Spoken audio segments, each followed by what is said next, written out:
Nia, sweetheart Travis, set his champagne glass down with a sharp little click, the kind of sound that cuts through a room and makes everyone pay attention without looking like they mean to.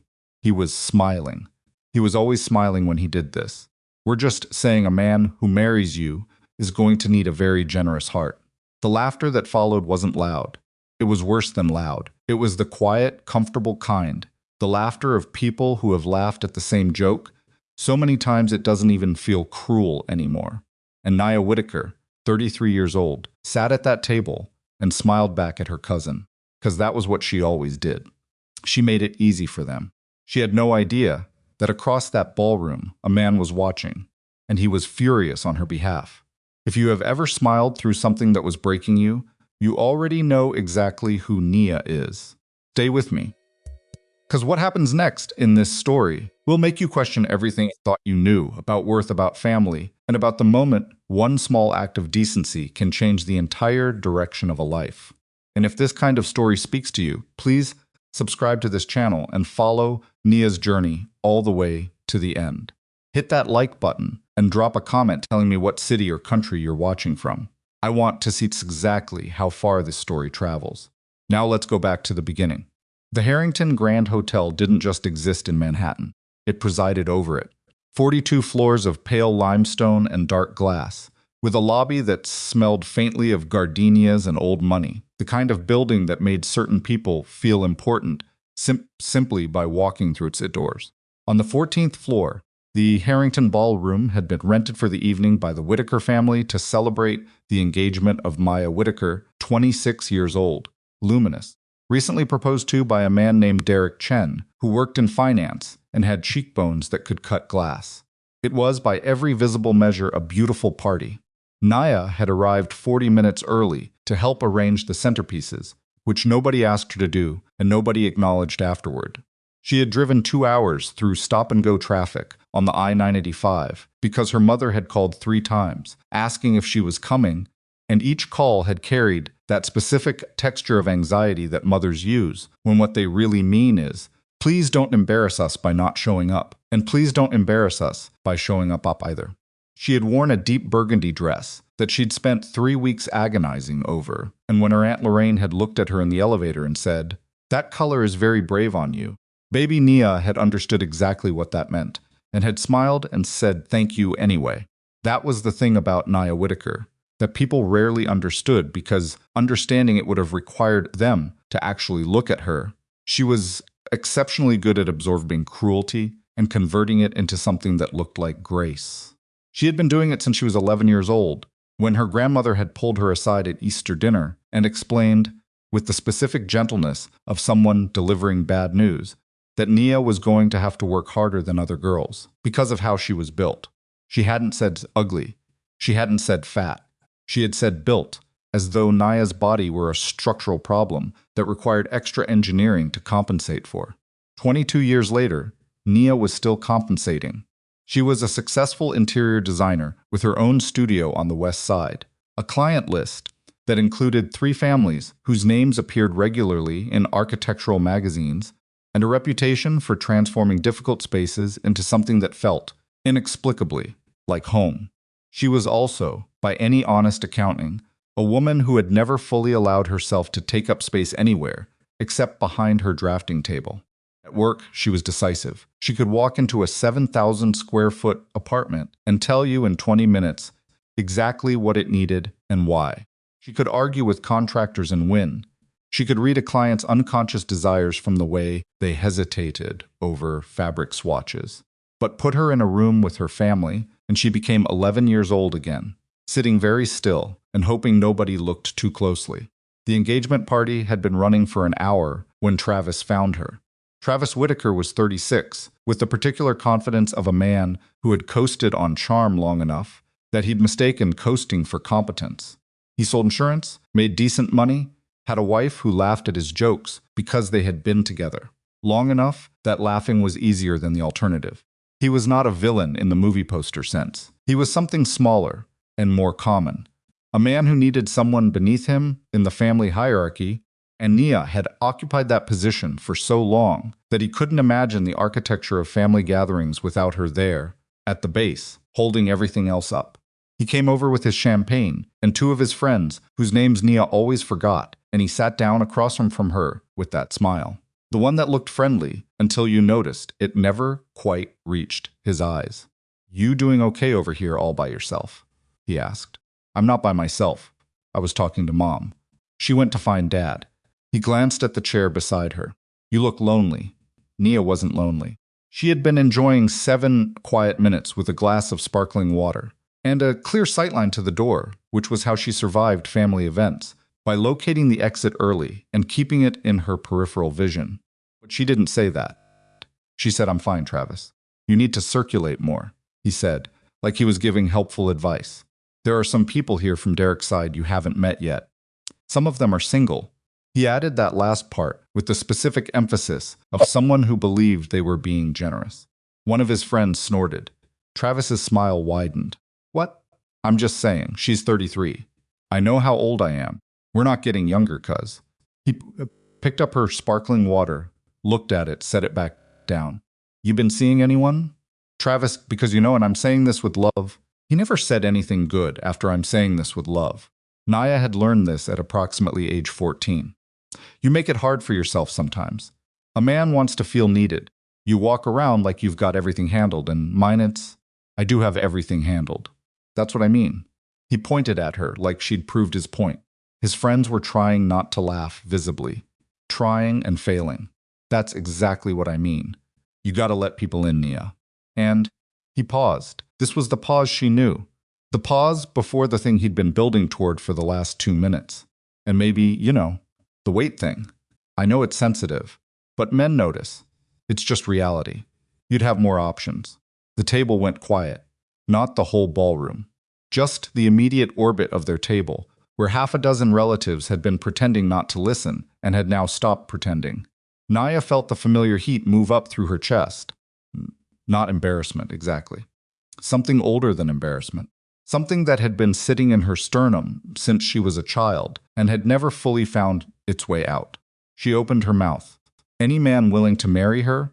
Aunt Lorraine said from 2 seats down, not unkindly, not cruelly, just conversationally, which was somehow worse, "would need a very generous heart. That's all I'll say." Soft laughter. The comfortable, practiced kind. Travis pointed at Lorraine. "See? She gets it." "And Lord knows," Travis continued, warming to his audience now, "she needs to stop designing nurseries for other people's kids." He shook his head with a theatrical sadness. "Gonna be hard to need one of your own at this point." The laughter this time was louder, and Nia Whitaker smiled. She hated herself for it. Even as it was happening, she hated herself for the reflex of it. The way her face automatically arranged itself into something pleasant and unbothered. The way her body leaned back slightly to signal, "This is fine. This doesn't land. I'm fine." She had performed this so many times that she could do it without conscious thought, and she did it now, and she watched Travis take her smile as confirmation that he could keep going, that he would always be able to keep going, because she had never in her adult life given him a reason to believe otherwise. She reached for her sparkling water, and then the ballroom doors opened. She didn't notice immediately. She was focused on her glass, on the small ordinary task of picking it up and taking a sip and not letting her hand shake while she did it. What she noticed first was the change in the room's atmospheric pressure. Not a physical thing, but a social one. The particular shift that happens when someone enters a space who the space itself seems to recognize. Conversations didn't stop. They slipped. Voices lowered without their owners meaning to lower them. Turned in the small involuntary way that heads turn when something instinctively registers as significant. Nia looked up. The man coming through the door was not performing an entrance. That was the first thing she registered and couldn't quite explain. He wasn't moving slowly. He wasn't scanning the room with the deliberate awareness of someone who knows they're being watched. He was simply walking in the unhurried way of a person who has never had to prove that he deserved to be somewhere. Charcoal suit. No tie, the kind of clothes that were expensive enough that they didn't need to announce themselves. Dark hair, cut close at the sides. A few days of stubble on a jaw that looked like it had been designed by someone who took their work seriously. 2 men followed at a careful distance, not close enough to hover, far enough to look like coincidence. He was handsome. Objectively, undeniably, in the specific way that made Nia distrust the observation, because men who looked like that generally moved through rooms like they were the center of them, and this man was not doing that. He was looking at her. She glanced behind her because that was the reasonable thing to assume. The eye contact was meant for someone else. There was no one directly behind her. She looked back, and he was still looking, and now he was walking in her direction, and Travis had fallen completely silent, and Aunt Lorraine had put down her fork. He stopped in front of her table. The background noise of the ballroom continued, but their immediate corner of it had gone genuinely, completely still. "Nia Whitaker?" he said. His voice was low. Not performed low, not someone affecting depth. Just a voice that lived in a register that meant it. Nia said yes. "My name is Ronan Vale." He didn't extend his hand immediately. He just said it as though the name itself were simply information, rather than the introduction of someone who expected the name to land. "I'm sorry to interrupt your evening. I won't take much of your time." He reached into his jacket and produced a actual cardstock, the kind that cost money, embossed rather than printed. He set it on the table beside her glass, with a care that felt deliberate, like he'd thought about how to do this. "Would you be willing to meet me for coffee sometime this week? There's something I'd like to explain to you in person." A pause. "It's important, to me at least. Though I understand completely if you'd prefer not to." Travis made a sound. Not a word. Just a sound, the kind that meant what is happening. Nia looked at the card. She looked at Ronan Vale. She looked at the two men standing 8 feet away, pretending to study their phones. "I don't know you," she said. "No." He didn't seem defensive about that. He seemed, if anything, prepared for it. "You don't. 4 years ago, though, you may have met my sister. On a highway in Connecticut, in the middle of the night, in the rain." The world tilted. Not dramatically. Not the way it tilts in movies, with a swelling of music and a slow-motion beat. Just tilted. The way things tilt when something lands in your memory from an angle you weren't expecting. A highway, rain, a girl in a car. Nia started. "You don't have to decide anything tonight," Ronan said. "Card has my number. If you want to hear what I came here to say, call me. If you don't, I understand." He looked at her for one more moment, not at her dress, not at her body, not at the table full of people who were staring at him, just at her face, with the specific focus of someone who is looking for something for a long time and is trying to make sure they have found the right thing. Then he said, "Thank you for your time, Ms. Whitaker," and he walked away. The silence lasted 4 full seconds. Then Travis said, "What the hell was that?" Nia picked up the card. Her hands weren't shaking. She found that interesting. After everything that had happened in the past hour, the jokes, the laughter, the weight of Aunt Lorraine's very generous heart, she had expected her hands to be shaking by now. But they were perfectly steady, holding a cream-colored card that said Ronan Vale, Vale Atlantic Logistics, with a single phone number beneath it, and nothing else. "Who is that guy?" Travis demanded. He had turned in his chair to watch Ronan cross the ballroom. "Do you know who that is?" He told me his name. "Vale Atlantic," one of Travis's friends said at first, in a voice that had gone slightly different. That's a serious company." He lowered his voice. "He's a very serious guy, Nia." Did he just... Travis turned back to her. The smile was completely gone.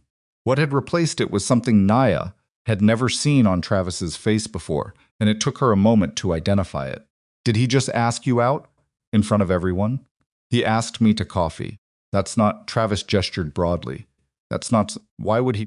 "Travis." Her mother had appeared at Nia's shoulder, quiet and quick the way she moved when she felt something slipping outside her control. "What happened?" "Some guy," Travis said. "Rich guy. Like seriously rich. Just walked over here and gave Nia his card." Her mother looked at Nia. Nia looked back at her mother. Between them, in the specific silence of women who have spent 30 years learning to communicate in the gaps between what is said and what is meant, something passed. Her mother's eyes moved to the card, then back to Nia's face, and something shifted in them, something that looked, to Nia's considerable surprise, almost like fear. "Baby," her mother said carefully. "You don't know this man." "I know," Nia said. "Men like that." She stopped, recalibrated. "I just want you to be careful." And there it was. The thing Nia had learned to expect from the people who loved her, the instinct to protect her by limiting her. to shield her from disappointment by making sure she never quite believed the good things. She had been absorbing this particular kind of caution her entire life, and she understood it. She understood where it came from and what it was made of. But, sitting there with that card in her hand, and Travis's confusion still loud in the air between them, Nia felt something she couldn't fully name. Not hope. Not yet. Something quieter than hope and more stubborn. She slid the card into her clutch. Then she picked up her sparkling water and finished it. Party continued around her Maya, laughing at something Derek said, the band switching to something slower, Travis still talking in the specific loud way that meant he was performing for someone.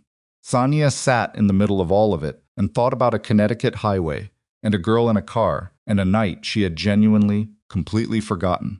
She thought about what it meant that someone had spent 4 years trying to find her for something she hadn't considered worth remembering.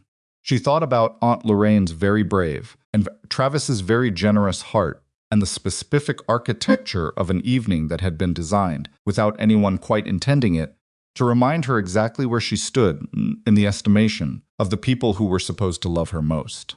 She thought about Ronan Vale's eyes and how they had looked at her face. She opened her clutch. She looked at the card one more time. Then she closed the clutch and sat through the rest of her sister's engagement party with her back straight and her face arranged into something that was, for the first time in a long time, not performance. Just waiting. Quiet, stubborn, particular waiting. She had spent 33 years making herself smaller in rooms like this one. She hadn't decided yet to stop. But something had shifted. Somewhere in the last 20 minutes, while Travis was doing the thing Travis always did, and the room was doing the thing rooms always did, something had moved inside her quietly, without announcement, the way the most important things always move. She didn't know yet what to call it. She would understand later. But sitting in the Harrington Grand Hotel, at her younger sister's engagement party, with a cream-colored business card in her clutch, and her cousin's confusion still hovering over the table like weather, Nia Whitaker felt for one strange, brief, inexplicable moment like someone who might be worth searching 4 years for. She filed the feeling away carefully, and she waited to see if it would survive the morning. She didn't call him that night. She didn't call him the next morning either, which was a Sunday, and she spent it the way she spent most Sundays making coffee. She let go cold, sitting at her drafting table with a client file open in front of her that she wasn't really reading, and listening to the particular silence of her apartment, which was the kind of silence that had stopped feeling lonely approximately 2 years ago and had started feeling like something she'd chosen. That distinction mattered to her, even if nobody else would have noticed the difference. The card was on her kitchen counter. She hadn't put it there deliberately. She had taken it out of her clutch when she got home, set it on the counter the way she set her keys and her phone, and then walked past it 7 times before she acknowledged to herself that she was doing it on purpose, keeping it in peripheral vision, the way she kept the exits in peripheral vision at family events. Something to orient herself by without having to commit to it. Ronan Vale, Vale Atlantic Logistics. She looked him up. Of course she looked him up. She was 33 years old and a single woman in New York, and a man she'd never met had found her at a family party and asked her for coffee. And whatever else she was not reckless. She sat at her kitchen table with her laptop and typed his name into the search bar and watched what came back. There was a lot of it. Vale Atlantic was a freight and logistics company headquartered in Newark with operations running up the eastern seaboard, annual revenue that the financial press described in numbers that made her set her coffee down. He'd built it from a mid-sized family operation into something that moved cargo through 4 major ports. There were photographs of him at a ribbon cutting, at a Newark community center, him in a conference room with men in suits, him at some charity gala 3 years back, with a woman beside him, who the caption identified as his sister, Sienna Val, 23, smiling with the specific brightness of someone who means it. There were also other articles, smaller ones buried further down the search results, from industry publications, and one piece in a New Jersey business journal that talked about a period 4 years ago when Vale Atlantic had publicly declined partnerships with 2 waterfront client operators whose other business interests were, the article said carefully, the subject of ongoing federal inquiry. The reporter had asked Ronan Vale for comment. His response, quoted in full, was, We choose our partners based on who they are, not what they offer. That policy isn't going to change. She read that twice. Then she closed the laptop and looked at the card again. She called him Monday morning at 7:45 because if she was going to do something she was uncertain about, she preferred to do it before she had time to overthink it further. He answered on the second ring. Ms. Whitaker. No surprise in his voice. Not performed calm either, just the voice of someone who had been expecting this call and wasn't going to make a production of it. You said you wanted to explain something, she said. I'm available Wednesday morning if that works. A pause. Brief. It does. Do you know Carver's on Bleecker? The coffee is unremarkable, but it's quiet and nobody will bother us. She almost smiled at unremarkable. I know it. 9 o'clock? 9 o'clock, he said. Thank you for calling. She hung up before she could second-guess herself, then sat for 30 seconds in the silence of her kitchen, and then got up and went to work because she had a client presentation at 11, and she was not kind of woman who let her personal life eat her professional one. She hadn't told anyone about the call. That was a mistake she would understand better in approximately 48 hours. Her mother called Tuesday afternoon. Was thinking about Saturday, her mother said, in the voice that meant she'd been thinking about Saturday since Sunday morning and had been building up to this phone call for 2 days. What about it, that man? A pause. The one who came over. Ronan Vale. You looked him up. It wasn't a question. Her mother knew her. Yes, Nia. Another pause longer. Her mother was a woman who chose her words, with the care of someone who had learned that words could do damage if mishandled, which was part of why the Travis situation had persisted as long as it had her. Mother's instinct was always to smooth rather than to confront, to redirect rather than to address. I just want you to think carefully. Men with that kind of money don't go to family parties and introduce themselves to women they don't know unless they want something. Most people who introduce themselves to strangers want something, Mom. Usually it's just conversation. You know what I mean? I know what you mean. Nia said, and she did, and she also knew that what her mother meant was layered and complicated, and came from a real place, a place built from decades of watching her daughter absorb cruelty and call it normal, and also from something else Nia had less patience for, which was the specific assumption that whatever Ronan Vale wanted, it couldn't be her. Not really. Not genuinely. Men like that didn't genuinely want women who looked like Nia, and if they seemed to, there was a reason for it, and the reason was not good. She knew her mother didn't think she was saying that, but she was saying that. I'm meeting him for coffee, Nia said. I'll be fine. Her mother said her name once more, the way mothers do when they've run out of arguments, but haven't run out of worry, and then they said goodbye and hung up, and Nia stood in her studio with a fabric swatch in one hand and her phone in the other, and felt the familiar exhaustion of being loved in ways that were supposed to protect her, and mostly just made her smaller. Wednesday at 9. Carver's on Bleecker was exactly what he'd said quiet. Unremarkable. The kind of place with mismatched chairs and a chalkboard menu and staff who refilled your water without being asked. Ronan was already there when she arrived, sitting at a corner table with his back to the wall, which she noticed because it was the table she would have chosen herself. 2 coffee cups. He'd ordered for her black, no sugar, which she discovered when she sat down and was briefly annoyed by the presumption before she realized he'd gotten it exactly right. She didn't ask how he knew. Thank you for coming, he said. You said it was important. She put her bag on the chair beside her, settled, looked at him directly. Tell me about your sister. He did. He was a good storyteller in the way that people are good storytellers when they're just telling you something that happened and what it meant. He talked about Sienna the way older brothers talk about younger sisters they've spent their adult lives trying to protect without suffocating, which is to say with a specific mixture of tenderness and self-criticism. Sienna was 24 now. She'd been 20 when her car broke down on the Connecticut highway, in the middle of a November storm, a stretch of Route 44, outside of Torrington, where the lights were sparse and the shoulder was narrow. If your phone was at 6% and the rain was coming sideways, it was the kind of place that could make you feel genuinely, completely alone in the world. She'd been there for 40 minutes before anyone stopped. Several cars had slowed. One had pulled halfway onto the shoulder and then pulled back out. 2 men in a pickup had stopped, rolled down their window, said something to her that made her lock her doors and not open them again. Then another car had stopped. A woman had stepped out into the rain. She hadn't approached the car immediately. She'd stood in the headlights where Sienna could see her clearly, and she'd held up her phone so her face was lit, and she'd said, loudly enough to be heard through the glass, "I'm not going anywhere. You don't have to open the door. I just want you to know you're not alone out here." Nia's coffee cup was halfway to her mouth. She set it down. She remembered, not the details. Not the way she remembered things she'd decided were worth keeping, but the shape of it.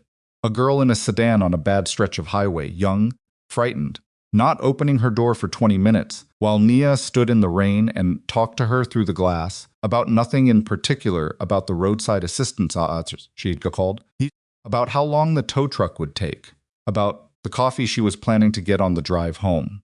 Just talking. Just being a body in the dark that wasn't a threat.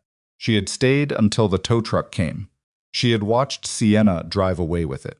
Then she had driven home and stopped at a gas station for bad coffee and had not thought about it again in any sustained way because it hadn't seemed like a thing worth sustained thought. "She didn't get your name," Ronan said. "She tried to look out the back window when you were leaving, but it was raining too hard to read the plate. She had 4 characters. That's all." He wrapped both hands around his coffee cup. "I spent a year with a private investigator trying to trace those 4 characters. Dead ends. Then I started over with a different approach looking for women, matching her description in Connecticut, New York, the surrounding area. Another year of that. Nothing conclusive." He paused. Then 8 months ago, Sienna saw a photograph from a Manhattan design exhibition in an industry newsletter she follows. Background shot. You were standing by the registration table. She called me from the parking lot of her school, and she was crying so hard I thought something had happened to her. The cafe noise continued around them, someone's order being called, the grind of an espresso machine, the door opening and letting in a brief blast of October air. Nia sat with all of this landing in her and tried to find where to put it. 4 years, she said. 4 years. I was gone in it was under an hour. The whole thing. I know, he looked at her steadily. I know what it looks like from your side. I understand if it seems disproportionate, but you need to understand." He stopped, started again more carefully. Sienna was not in a good place that year. She'd had a hard 18 months. College wasn't working. A relationship had ended badly. She felt, he said the next words precisely, like he'd thought carefully about how to say them. She felt like she was taking up space that nobody wanted her to take up. Nia was very still. Every car that passed her that night confirmed something she already believed about herself, Ronan said. And then one car stopped. A woman she didn't know stood in the rain for an hour and treated her like she mattered and asked for nothing, and then drove away. He looked down at his cup. Sienna went back to school the following semester. She's in her final year of her master's program now. She runs a mentoring group for first-generation college students on the side. He looked up. She wanted to come today. I told her I needed to do this part first. Alone. Nia said, "Why?" "Because I needed to make sure you were who I thought you were before I let my sister anywhere near this." He said it plainly, without apology. I have limited tolerance for surprises where Sienna is concerned. Something about the flatness of that answer made Nia trust him more than any polished version would have. Picked up her coffee. "And if I hadn't been who you thought I was, then I would have thanked you for your time and not contacted you again. What did you think I was?" He considered this with the seriousness she was beginning to understand was just how he operated. Someone who stopped for a frightened person on a dark road because they felt like they should. Not because they wanted credit. Not because they expected anything from it. A pause. "I thought you were probably still like that." I was right. "You don't know me well enough to know that." "No," he agreed. "But I know how you handled yourself Saturday night, and I know what your family was doing at that table before I came over." He said it without softness or cruelty, just as a thing he'd observed. "And I know you smiled at them." Her jaw tightened. "I'm not criticizing you," he said immediately. "I'm saying I saw it. And I'm telling you, because I think you've had enough people in your life who pretend not to see things." The silence that followed was different from the silences before it. Less careful. She said, "That's a lot to say to someone you've just met." "Yes," he said. "It is. I'm sorry if that was too much." "I didn't say it was too much." She looked at him. "I said it was a lot. The corner of his mouth moved. Not quite a smile. Fair enough. She went home and sat with it. She called her sister Maya that evening, because Maya was the one family member who reliably told her the truth, even when it was inconvenient, which was an underappreciated quality in a younger sibling. She told Maya about the coffee, about Sienna, about the highway and the rain and the 4 years and all of it. Maya was quiet for a long time. Nia, she said finally. I know. I know. Are you going to see him again? Nia thought about the corner table with 2 cups of coffee, and the man who had said, I know how you handled yourself Saturday night, without making it into something pitying or heroic. Just a plain statement of witness. Like he was offering her something that had been denied to her, so routinely she'd stopped noticing its absence. I think so, she said. Maya exhaled. Don't tell Travis. She didn't tell Travis. Travis found out anyway. She had known he would her. Family was not a place where information stayed contained. And Travis had sources the way bad weather had sources, diffuse, atmospheric, hard to trace, and impossible to stop. By Friday evening, he was calling her, and she let it go to voicemail, and his voicemail was 3 minutes long and covered a range of emotions that could generously be described as concern and less generously as something else entirely. He called back Saturday morning. She answered this time because she was tired of the anticipation being worse than the thing itself. You need to be careful, Travis said. He wasn't doing the smile in his voice. She could tell even through the phone that the smile was gone, replaced by something more earnest, which she found more alarming rather than less. This guy, I looked him up, Nia. He's got serious money, serious connections. You don't know what someone like that wants with you. Someone like him, that's not what You said someone like that. What does that mean? It means a man that powerful doesn't randomly show up at a stranger's family party without a reason. Travis said, and he wasn't wrong, except that he was wrong about everything underneath it. I'm just saying, what does he want with you? What's the angle?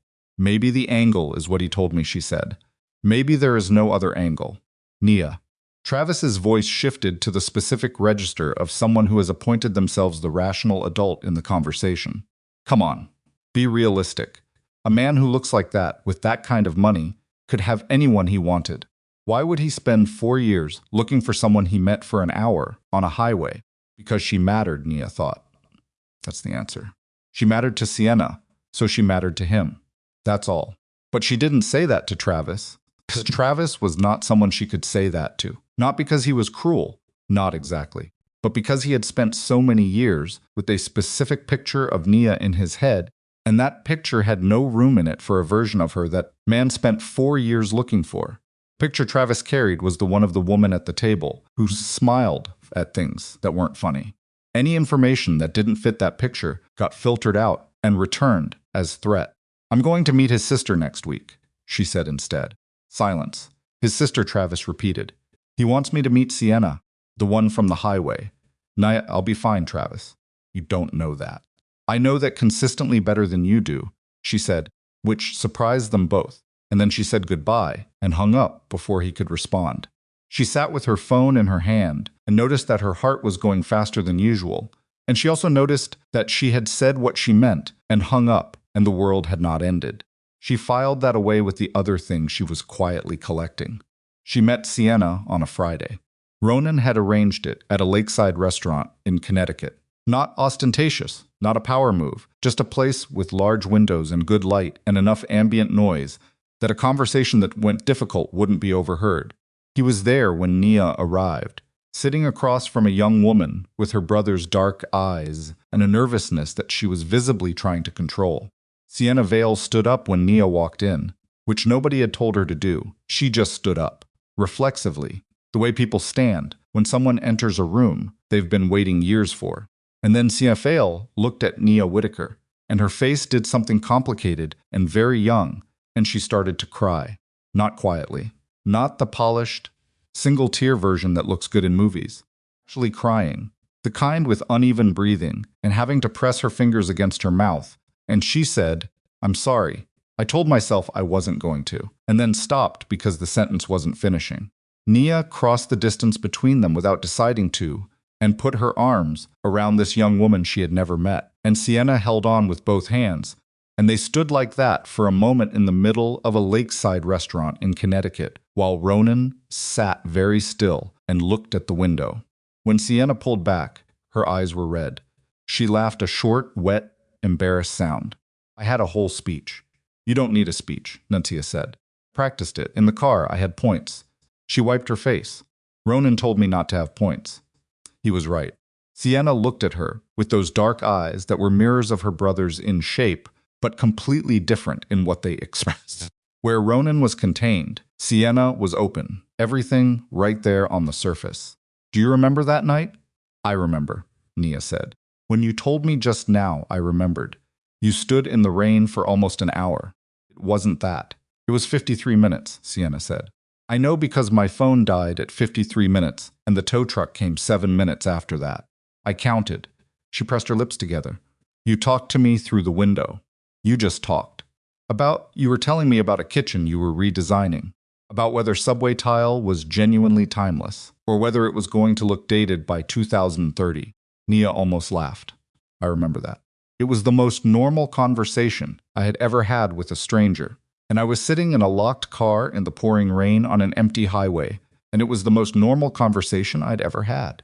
Sienna shook her head. Do you know why that mattered? Nia waited. Because you weren't scared of me, Sienna said. Everyone in my life that year, they were handling me, walking on eggshells, looking at me like I was going to break. And you didn't know any of that. You just talked to me like I was a person whose car broke down. Like I was just normal. Like there was nothing wrong with me. Like the whole night was just an inconvenient thing that was going to be fine. Her voice caught. I needed someone to believe that I was going to be fine. The restaurant was quiet. Ronan was still looking at the window. Nia understood, in a way that moved through her like a current rather than a thought, what she was actually being told here. Not just that she had helped, but that she had helped specifically because she had shown up as herself tired from a long day, out in the rain for a stranger, talking about subway tile because it was what was in her head, without performance, without heroism, without anything except the simple animal certainty that the frightened person in the car deserved not to be alone. She had not wondered, that night, whether she was thin enough to be the person who stopped. She had not wondered whether her body was the kind of body that got to be someone's rescuer. She had just stopped. And now she was sitting across from the person her stopping had mattered to, and Sienna's eyes were still red, and Ronan had finally looked away from the window. And the thing moving through Nia's chest was not pride. Exactly, it was older than pride, and quieter. And it was trying to tell her something about herself that she had been refusing to hear for a very long time. They ate. They talked. Sienna asked about her work with the genuine curiosity of someone who actually wanted to know, and Nia found herself describing projects she hadn't talked about in months. And Sienna said, I think spaces remember how they're treated in a way that was slightly wrong and completely right. And Nia thought, I like her. She thought it the way she thought things that surprised her, with a small internal resistance, like she needed to check it twice before she trusted it. It was on the drive home that her phone started. A text from Travis first. Need to talk to you. Serious. Then a missed call from her mother. Then a text from her cousin Janelle, not someone who texted her often, which meant something, that said simply, Honey, call me when you can. There are some things going around. She called Janelle from the parking garage. What Janelle told her was this. There was a story circulating on a celebrity-adjacent gossip site called The Dial, and the story had photographs, candid shots, from Saturday's engagement party, including a particularly clear one of Ronan handing her his card, and the headline above those photographs said, Billionaire Shipping Hair's Mystery Woman, Gold Digger, or Calculated Con. Nia sat in her car in the parking garage and read the headline twice.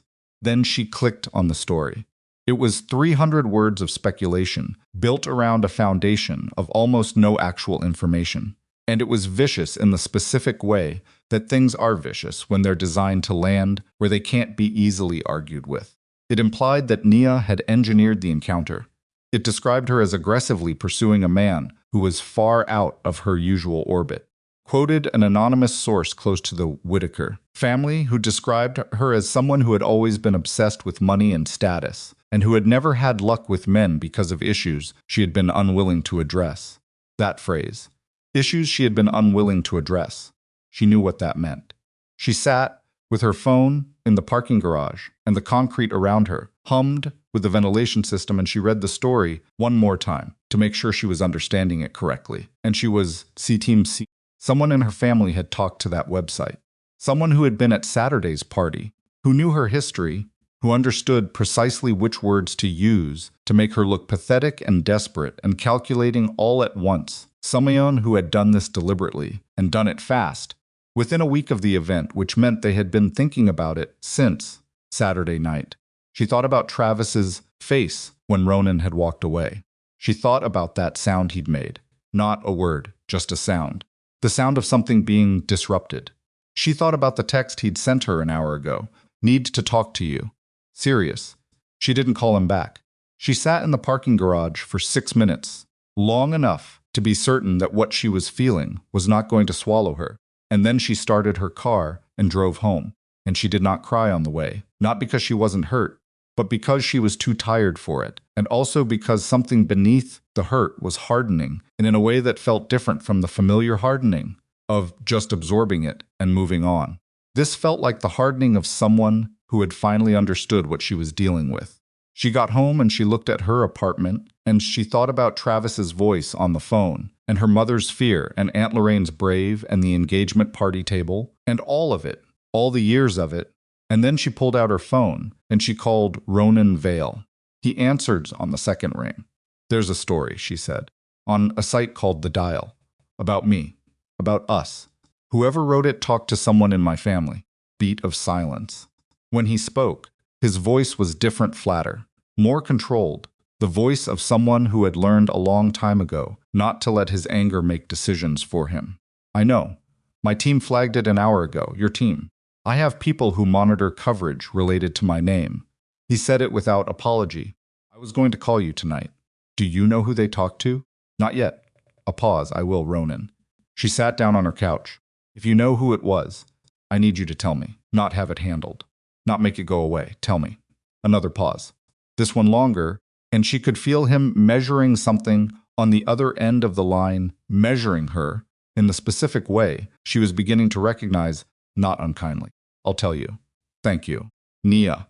His voice changed again, back to the register she recognized from the coffee shop, steady and direct and without performance. "I'm sorry this happened." She looked at her kitchen counter where the card had been sitting 3 days ago, before she'd moved it to her desk, before everything that had followed from that decisions had started to accelerate toward this moment. "Don't be sorry yet," she said. "We don't know how bad it is." But she already knew. She could feel it. The specific way a situation tips past, the point where you can pretend it might resolve quietly on its own, where the ground shifts under your feet and you understand that whatever you thought you were walking into, it is. She didn't sleep that night, not in the dramatic, cinematic sense of lying awake, staring at the ceiling with one arm thrown over her eyes.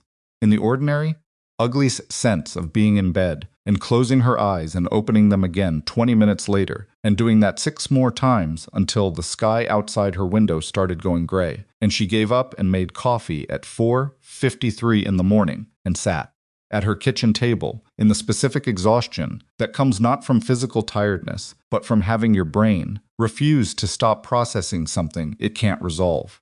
The Dial story had gotten worse. She'd checked it at midnight.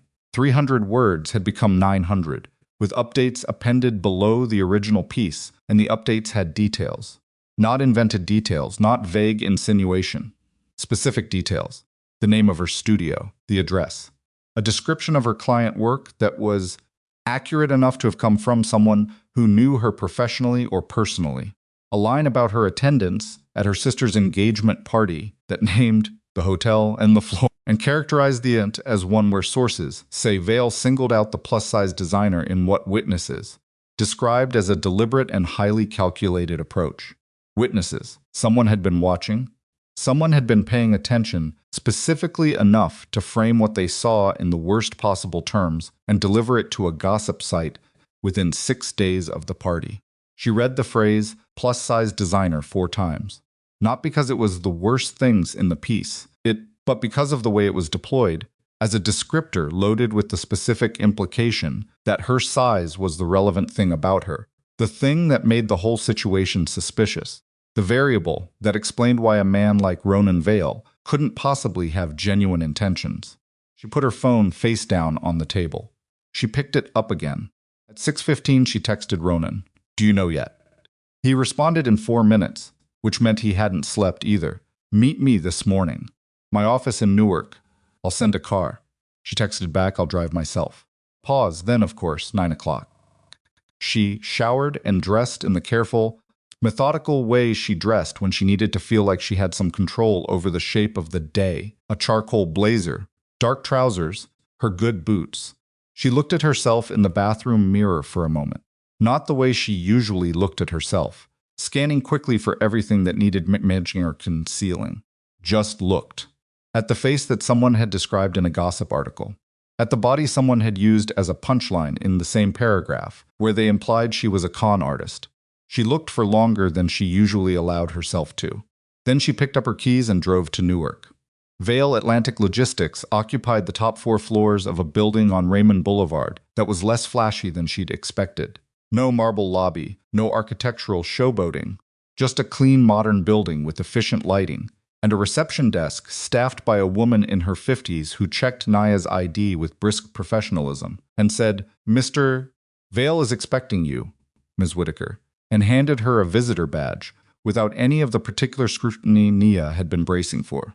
The elevator opened onto a floor that smelled like coffee and printer paper, and the particular productive hum of a place where people were genuinely working rather than performing work. Ronan met her at the elevator. Not his assistant, not a receptionist. Him. He looked like he hadn't slept either. Less polished than either time she'd seen him before. The stubble past the point of deliberate and into the territory of simply not having had time. He was wearing a dark shirt with the sleeves already pushed up, which she noticed because it meant he'd been here early and had already been at something before she arrived. "Thank you for coming," he said. "You said you'd tell me," she said. "So tell me." He looked at her for one moment, checking something. She understood the way he checked things before he committed to them. And then he said, "Come to my office." His office had large windows that looked out over the city and a desk with the controlled disorder of someone who worked on multiple things simultaneously. He closed the door. He didn't sit behind the desk. He stood near the window, arms crossed, and she stood near the door. And between them was the particular distance of 2 people who were trying to have a serious conversation without accidentally being tender about it. "The dial's source," he said. "My team traced the initial contact. The person who reached out to them contacted the site through a personal email account Wednesday evening." He paused. "The day after you called me to say you were going to meet Sienna." She absorbed this. "Wednesday evening, around 8 p.m. I called Travis at..." She stopped. She thought about the phone call. She thought about what she'd said to Travis. "I'm going to meet his sister next week." She thought about the silence on the other end when she'd said it. Ronan watched her put it together. "I need you to tell me directly," she said. "Don't manage this. Tell me what your people found." "The email account," Ronan said, "was created 3 days before the party. It had no prior use. It was used twice to contact the dial and once to send a follow-up with additional details the day after the initial story ran." He uncrossed his arms. The account was registered to a Gmail address containing the name T. Whitaker. The room was very quiet. Nia had been expecting this. She had known it, the way you know things you refuse to acknowledge, until they are stated plainly. Because the mind has a mercy of its own, and sometimes waits to make you hear something till you are in a place where you can survive hearing it.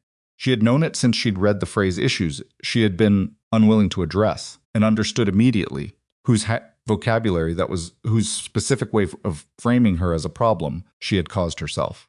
She knew, but hearing it stated the email account, the name, the dates, the precision of it, the fact that Travis had created the account before the party, before she and Ronan had even spoken, which meant he had been building a contingency while sitting at the table making his jokes. Her breathing changed. Not dramatically. Just got shorter. Shallower. The kind of breathing that happens when something cold moves into your chest. "He created the account before the party," she said. 3 days before. So she stopped. Reorganized. He had the site's contact information already. He was ready. Before Saturday. Before he even knew what was going to happen at the party, he had a plan to... She pressed her fingers against the side of her jaw. Why would he create it? Before, he didn't know you were going to be there. He didn't know any of this. Ronan was quiet for a moment. My team's working theory is that the account was prepared for a different purpose. Something related to prior coverage of my company. There's been some noise in the past year about our port contracts. A local journalist who's been fishing for a story. We think Travis may have initially intended to use it in that context and repurposed it when Saturday happened. Nia looked at him. You knew Travis had connections to that journalist? I didn't. Travis, specifically. I knew someone in your extended network had been in contact with a reporter who was looking for unflattering angles on Vale Atlantic. He held her gaze. I was trying to trace it before Saturday. I hadn't gotten there yet. She said very carefully, Were you going to tell me that? Yes. No hesitation. When I had something concrete, I didn't want to bring you a theory. She turned away from him and looked at the window. Newark spread out below her, ordinary and busy. People moving through their ordinary Wednesday morning, entirely unaware of the specific reconstruction happening 40 floors above them. She looked at the city, and she felt the thing in her chest that she'd been trying not to feel, which was not quite grief and not quite rage, and was located somewhere in the territory where those two things lived, before they separate into their distinct forms. Travis had prepared this. Travis had sat at that table and made his jokes and laughed at his own jokes, and watched Ronan Vale cross the ballroom toward Nia, and then gone home and deployed a weapon he had been sitting on for another purpose entirely, and he had aimed it at her with the specific accuracy of someone who knew exactly which words would land, because he had been studying her vulnerabilities for 30 years. Issues she had been unwilling to address. That was the line. She had read it at midnight, and she had known who wrote it, and now she was standing in an office in Newark, with that confirmation in the air between her and Ronan, and she was trying to identify what she was actually feeling beneath the cold, because there was something under the cold that she needed to locate before it found its own way out. What do you want to do? Ronan asked. She turned back to face him. What do I want to do? I have options, he said. I'm not going to pretend I don't. I can make the story go away. I can make it very uncomfortable for the Dial to continue running it. I can make certain information about Travis's professional conduct available to people who would find it relevant. He said all of this evenly, without relish. I can do any or all of those things. But they're your family, and this is your decision, and I'm not going to do anything without your explicit direction. She looked at him for a long moment. You could do all of that, she said. Yes. And Travis would lose his job? His reputation? Potentially. And the Dial takes the story down, and in 2 weeks it's like it didn't happen. More or less. And I spend the rest of my life knowing that when something came at me, I handed it to a powerful man and let him make it disappear. Ronan was quiet. That's not what I want, she said. All right, that is not what I want. She said it again, not because she needed to convince him. She could see from his face that he'd heard her the first time, but because she needed to hear herself say it twice, to make sure it was actually true and not just a thing that sounded true. When you were standing in an office with adrenaline, making your thoughts faster than usual. It was true. She didn't want to be rescued. Not from this. Not from something that had been coming for 30 years, building in the specific slow way that family damage builds incrementally, always framed as love, always just one more joke that didn't quite land. Until there was so much accumulated weight that you couldn't see it all at once, but you felt it in the way you breathed in certain rooms. She wasn't going to hand that to Ronan Vale to dispose of. Then what, he said. I don't know yet, she said, but it starts with me talking to Travis. She drove home. She called Travis from her car, still in the parking structure, because she needed to do it before the feeling passed, before the cold in her chest could talk her back into the old posture of smoothing things over and making it easy for everyone else. He answered on the third ring. Hey, I know what you did, she said. Silent. I'm not calling to fight about it, she said. And she meant that, which surprised her. I'm calling because you deserve to know that I know. You deserve to know that I'm not going to pretend I don't. And you deserve to know that when I'm ready to talk about it. Not now, because I am not ready. But when I am, I'm going to need you to be honest with me. Honest. Not the version where you explain why it made sense from where you were standing. The silence on his end was different from his usual silences. Heavier. I was trying to protect you, he said finally. It was the worst thing he could have said. not because it was an obvious lie. She wasn't certain it was a lie, and that was the part that was hard to hold. Travis had some version of this in his head where what he'd done was protection. He had taken a weapon he'd been holding for a different purpose and turned it on his own cousin, and he's had a story about why that was care. She had grown up watching her family love her in ways that compressed her, and Travis had been part of that, and he had also been the sharpest part of it, the part with the most deliberate aim.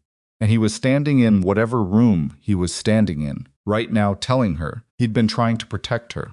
From what? She said. He didn't answer. From what, Travis? What were you protecting me from? From getting hurt, he said, and his voice had changed less defended, younger sounding, and she hated that because it made it harder. He was going to hurt you. Men like that, you didn't know anything about him. I knew enough. You knew I was happy. She said it before she fully knew it was true, and then it was true, and the knowing of it moved through her like something breaking open. You knew I was happy, and it scared you, and so you did this. He didn't say anything for a long time. I'll talk to you when I'm ready, she said. Don't call me before then. She hung up. She sat in the car, and she looked at her hands on the steering wheel, and she thought about what she had just said. You knew I was happy, and she thought about all the years of not quite happiness. The years of making herself smaller, and calling it grace and performing okayness at tables where nobody was looking at her except to confirm she was still in her assigned position. She thought about Sienna's face in the Connecticut restaurant. She thought what Sienna had said. You talked to me like I was going to be fine. She pulled out of the parking structure and drove home, and she did not cry until she was inside her apartment with the door locked. And then she sat on her bathroom floor for 11 minutes and cried with the specific totality of someone releasing pressure that had been building for decades rather than days. And when it was done, she felt not exactly, but emptier. In the good way, the way that makes room. She's washed her face. She looked at herself in the mirror again. Then she picked up her phone and called the one person she hadn't called yet. Not Ronan, not her mother, not Maya. She called Sienna. Sienna answered with her voice already worried. I saw it. Ronan texted me this morning. Are you okay? Not entirely, Nia said. But I'm going to be. That's the worst kind of article. The kind that doesn't have to be true to do damage. Sienna's voice had gone sharp, in the way of someone who'd had experience with this, which she probably had, being Ronan's sister. What are you going to do? I'm still working that out, Nia said. But I'm not hiding from it. Good. A pause, for what it's worth, and I know I'm not the most objective person here. You should know that Ronan doesn't... She stopped, recalibrated. He's careful. He's been careful with people his whole life because he's had to be.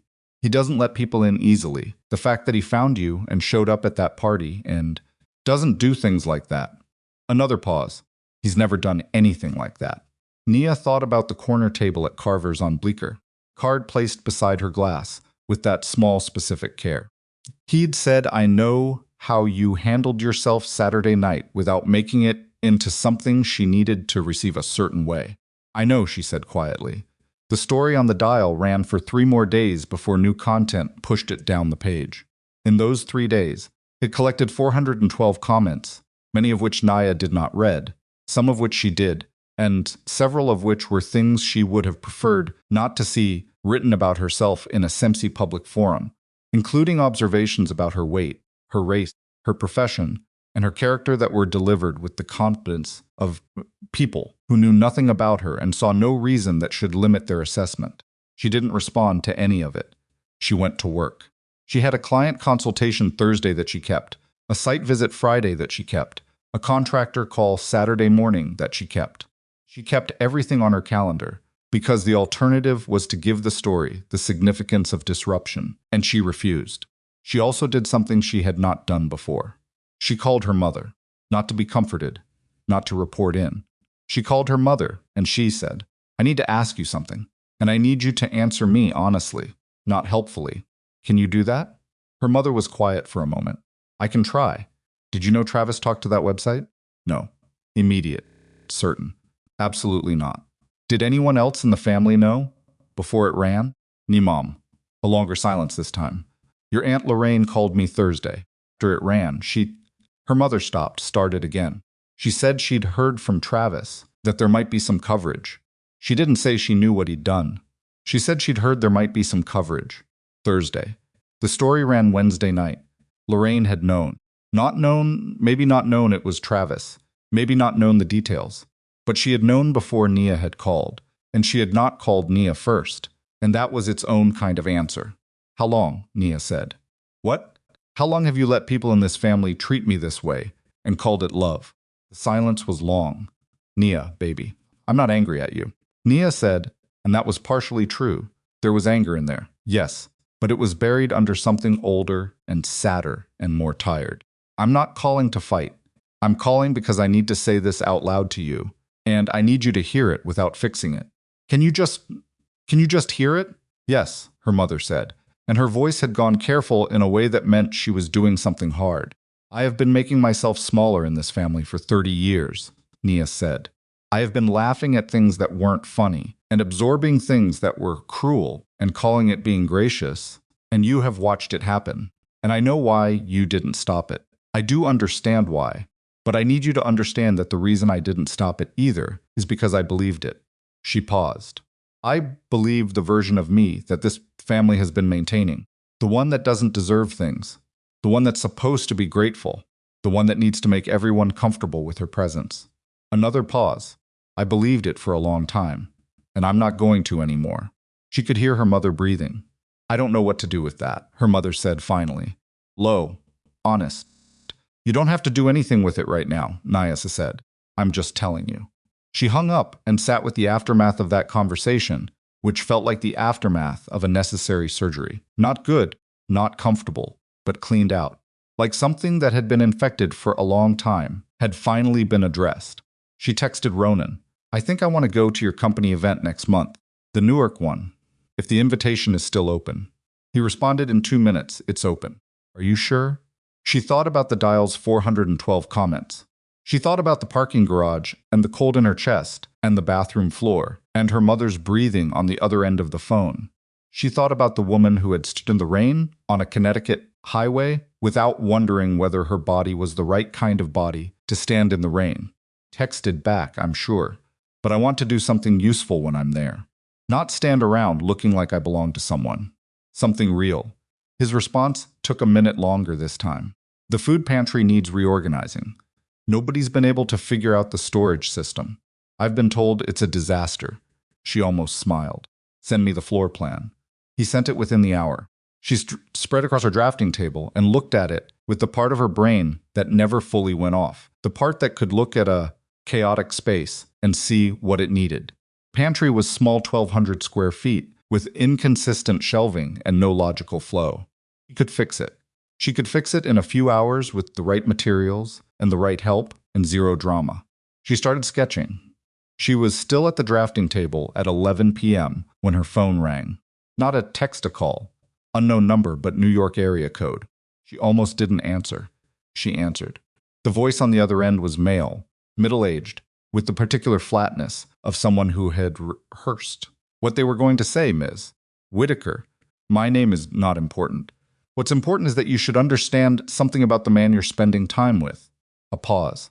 Ronan Vale has enemies you're not aware of. And those enemies don't distinguish between him and the people close to him. You'd be doing yourself a significant favor by reconsidering your current direction. The line went dead. She set her phone down on the drafting table. She looked at the floor plan for the Newark food pantry, still spread out under her hands with her pencil marks on it, indicating where the shelves needed to move and how the flow should work. She thought about Ronan's words in his office. Years ago, he refused lucrative partnerships with dangerous waterfront operators. Those decisions created powerful enemies. She thought about the federal inquiry the Business Journal had mentioned. She thought about the 2 men at the ballroom who had followed at a careful 8-foot distance.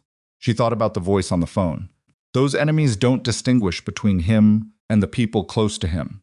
Her hands were on the floor plan. They were not shaking. She thought about this carefully, the call, what it meant, what it was designed to do, what it would do to a woman who was still finding her footing in the specific aftermath of betrayal by her own family, a woman who was tired and hurt and just beginning to understand the shape of what she'd said yes to by answering Ronan's coffee invitation 3 weeks ago. She thought about what a version of herself from a year ago would have done with that phone call. She thought about what a version of herself from a year ago would have done with all of it: Travis, the dial, the 412 comments, her mother's breathing, Aunt Lorraine's preemptive knowledge. A year ago, she would have found a way to make all of it mean that she should step back, should reconsider, should remember her place in the order of things, and be grateful she hadn't gotten hurt worse. She picked up her pencil. She made another mark on the floor plan. Then she picked up her phone and called Ronan. He answered immediately, which by now she had stopped being surprised by. "Someone called me tonight," she said. Unknown number. Male voice. "They told me you have enemies, and I should reconsider my current direction." Absolute silence on his end.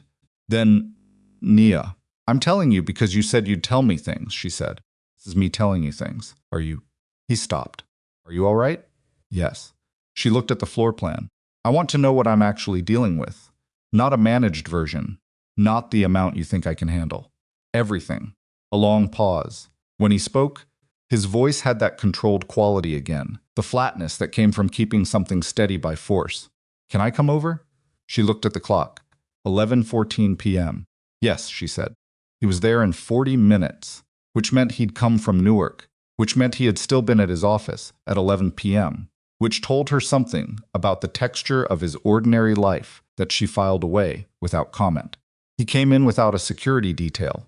Just him in the same dark shirt from that morning, looking like someone who had been running on no sleep and too much information for going on 24 hours. She made coffee. They sat at her kitchen table, the same table where the card had been sitting 3 weeks ago, and he told her. He told her about the 2 companies he'd declined to partner with 4 years ago, about the man who ran the larger of the 2, whose name was Raymond Solis, who had built a waterfront logistics operation in Baltimore that was the subject of a Department of Justice inquiry that had been running for 2.5 years without yet producing an indictment. He told her about the 2 incidents in the past year: a shipping container that had arrived at one of Vale Atlantic's Newark facilities with its seals compromised, and a cyber attack on their logistics softwares that his team had contained, but that had the markers of a professional operation. He told her that his security team had been monitoring escalating communication patterns from organizations connected to socialists for the past 8 months. He told her that the phone call she'd received tonight had the shape of something Solis's people had done before, to journalists, to regulators, to business partners. Low-level intimidation. A warning, designed to create anxiety without providing anything that could be reported to law enforcement. He told her all of it at her kitchen table at midnight, with the coffee getting cold between them, and he did not soften it or frame it as less than it was. And when he finished, he looked at her with the expression of someone who has handed someone else something heavy and is waiting to see if they're going to drop it. She wrapped both hands around her coffee cup. 4 years ago, she said, when you turned Solis down, did you know it was going to create this? I knew it was going to create something, he said. I didn't know the shape of it. Would you have made the same decision? He didn't hesitate. Yes. She nodded. I need to ask you something, he said, and I need you to answer honestly. All right. Is this too much? His voice was careful, not fragile. He wasn't asking for reassurance. He was asking an actual question. The story. Travis. Now this. That's a significant amount of... He paused, choosing the word. Complication. For someone who 3 weeks ago was just a woman at a party. She looked at him across her kitchen table. She thought about the bathroom floor, about the mirror, about the pencil marks on the food pantry floor plan still spread out on her drafting table. She thought about the woman who had stopped on a highway in the rain and never once questioned whether she was the right person to stop. 3 weeks ago, I was a woman at a party, she said, but I was already dealing with all of this. She gestured vaguely, at the apartment, at herself, at the accumulated weight of 33 years. The family, the way they see me, the way I see myself because of the way they see me. I was already inside all of that. She met his eyes. You didn't bring the complication, Ronan. You just made it visible. He was quiet for a moment. That's either very generous or very accurate, he said. Both, she said. Usually things are both. She walked him out at 12:40. At the door, he paused, and she had the sense he was going to say something careful, something managed. And instead he said, I've been trying to figure out what to do about Travis, about the story, about Solis. I have been trying to protect too many things at once, and I keep coming back to the same problem. What problem? I can't do any of it right if I'm doing it without telling you. He looked at her directly. I've been operating on the assumption that protecting people means managing their exposure to difficult information. I'm reconsidering that. She looked at him for a moment. Good, she said. She closed the door after him and leaned against it for a second in the dark hallway, listening to the building's nighttime sounds, the elevator descending, the distant percussion of someone's television 2 floors up, the city doing what the city did at 12:40 on a weeknight. She pushed off the door and went back to her drafting table. She looked at the food pantry floor plan. Then she sat down, picked up her pencil, and kept working, because there was a problem in front of her that she knew how to solve, and sometimes that was the only solid ground available, and you built on it with what you had, and you kept building until the rest of the ground caught up. Outside her window, the city was doing what cities do at midnight noise and light, and the particular restlessness of a place that doesn't sleep, but sometimes goes quiet enough that you can hear yourself think. Nia Whitaker thought. She kept the pencil moving, and in the morning, she was going to walk into whatever came next, exactly as she was. Not smaller, not braced, not already apologizing for the space she took up. And if that was too much for some people, then that was going to have to be information they lived. She finished the floor plan at 2 in the morning. Not because she needed to. The event was 3 weeks out, and she had time, but because her brain had found the problem and locked onto it with the specific relief of a mechanism engaging, and letting go before it was solved would have meant lying awake anyway. So she sat at the drafting table and worked until the thing was done. When she set the pencil down, the solution was clean. 3 sections, clear traffic flow, labeled shelving by category and expiration priority, a volunteer station near the entrance, so that people new to the pantry could orient themselves in under 60 seconds for help without needing to ask someone for help. She photographed the finished plan and texted it to Ronan at 2:14 a.m. with no accompanying message. He responded at 2:19, "How long have you been awake?" She texted back, "Long enough. Get some sleep." His response, "You too." She did sleep, eventually. 4 hours, which wasn't enough but was what there was. She woke at 6:30 with the particular clarity that sometimes comes from abbreviated sleep, the sense of having burned away everything unnecessary, and arrived at a stripped-down version of her self that knew exactly what mattered and was uninterested in anything that didn't. What mattered, she decided over coffee, was this: Travis had done something deliberate and cruel. Raymond's solace was a problem that existed independently of her and would continue to exist whether she was in Ronan's life or not. The Dial had published a story that had found its audience and would eventually find a new one. Her mother was sitting with something she'd never been asked to sit with before. And Nia Whitaker, 33 years old, interior designer, was going to walk into a Newark community center in 3 weeks and do something real. The rest of it would have to find its own resolution. She went to work. The 3 weeks between that night and the Vale Atlantic charity event moved in the specific texture of a period where multiple things are quietly gathering force beneath an ordinary surface. She had client work, a kitchen renovation in Tribeca that had hit a contractor dispute, a nursery design for a couple in Brooklyn who were nervous and sweet and had very specific feelings about the right shade of yellow. She worked. She kept her phone closer than usual, which she disliked, but the anonymous call had recalibrated her sense of what she needed to pay attention to. Ronan called every 2 or 3 days. Not romantic calls, not yet. The shape of what they were to each other was still forming, and neither of them was pushing it. But calls that had the texture of 2 people checking in on something they were building together without having formally named it. He updated her on Solace. Nothing new, no further contact. His security team monitoring. He told her that Vale Atlantic's legal team was in conversation with the Department of Justice inquiry, which was moving slowly in the way that federal investigations moved. He told her these things plainly, without the managed quality that had characterized his first attempts at sharing information, and she received them the same way. She told him about the Tribeca contract dispute. He listened with the attention of someone who found the specifics of her work actually interesting, which was not universal in her experience of being listened to. And when she'd finished, he said, "Who's the GC?" And when she told him, he said, "I know someone on his bonding company's board," and she said, "I'm handling it." and he said, "Of course," without pushback. And she thought, not for the first time, about the way he defaulted to her competence that she was going to have to be careful not to become dependent on, because it felt too good after years of the opposite. Also talked to Sienna 3 times. That surprised her, the ease of it. Sienna was 24 and a graduate student and the daughter of a different life than Nia's, and none of those things should have made them natural confidants. But Sienna had the specific quality of someone who had looked at the underside of things and come back from it with her capacity for honesty intact. She didn't manage Nia. She didn't handle her. She just talked to her, and sometimes she said things that were slightly wrong and completely right. And Nia found herself looking forward to those calls with something she hadn't felt in a while.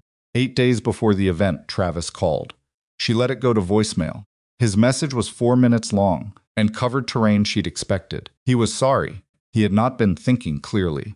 He had told himself it was protection, and he understood now that was wrong. He wanted to explain if she'd let him. His voice sounded tired in a way she recognized. Not performed tired. Actually tired. She did not call him back. She was not ready. She told herself she would be ready eventually. She was less certain of this than she sounded, even to herself. The morning of the Vale Atlantic Neighborhood Initiative, which was how the event was formally titled on the printed materials Ronan had sent her, though everyone seemed to call it just the Newark event. Nia woke at 5:30 without an alarm, which was her body's way of telling her that it understood the stakes, even when her conscious was still half asleep. She showered. She stood in front of her closet for 6 minutes, not the anxious 6 minutes of trying to find the right camouflage, but the practical 6 minutes of someone deciding what you wore when you were going to spend several hours reorganizing industrial shelving in a food pantry and also potentially be photographed by reporters who were looking for a specific kind of story. She chose dark jeans, a burgundy top, not the party dress, something functional, her good boots, and her studio jacket, which was a worn canvas work jacket she'd had for 6 years, that had seen 3 renovation projects and a construction site, and which she wore when she needed to feel like herself, rather than of herself, assembled for other people's benefit. She drove to Newark.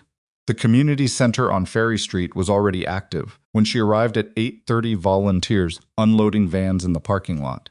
Someone stringing a banner above the entrance. Particular productive chaos of an event that has been organized by people who know what they're doing. Ronan met her in the parking lot. He was in dark pants and a gray Henley with his sleeves already pushed up, which seemed to be his uniform for situations that required actual work rather than its performance. "Pantry team is ready for you," he said.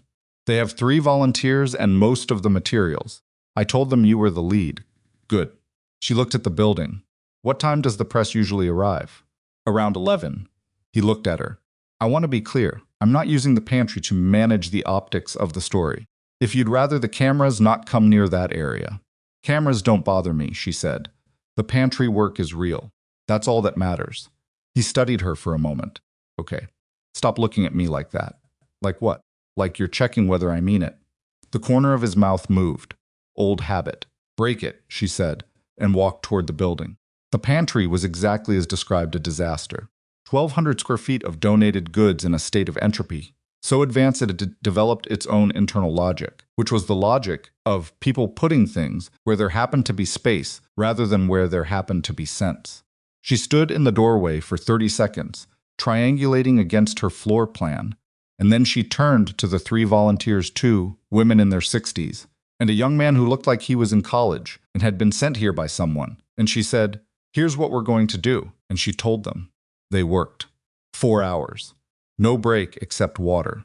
The volunteers were faster than she'd expected. The 2 women had been running this pantry for 11 years and had very specific feelings about the canned goods situation, which they communicated with the directness of people who had been wanting to say these things for 11 years and had finally been given a room in which to say them.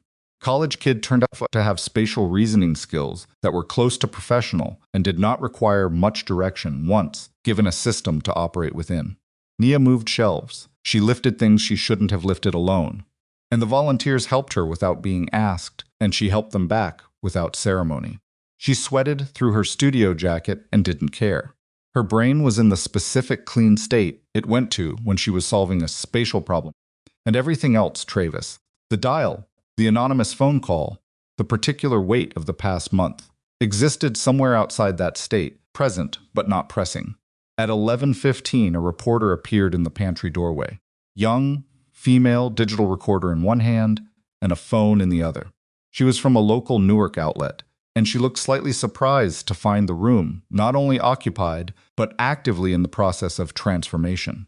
"Is this you?" She looked at Nia, looked at the shelves, looked back at Nia. "Are you Nia Whitaker?" "Yes. I was actually hoping to get a comment about." She hesitated. Reporters who hesitate in the middle of a sentence are reporters who have been sent to do something they're not entirely comfortable with. "About the recent coverage." "Hand me that box first," Nia said, pointing to a case of canned tomatoes near the reporter's feet. Pause. The reporter looked at the box. She set her recorder down, picked up the box, and handed it to Nia. "Thank you," Nia said, and slotted it into place on the newly organized shelf. "What do you want to know?" "The story on the dial." "Substantially false," Nia said. "Not the facts, exactly. I was at the party.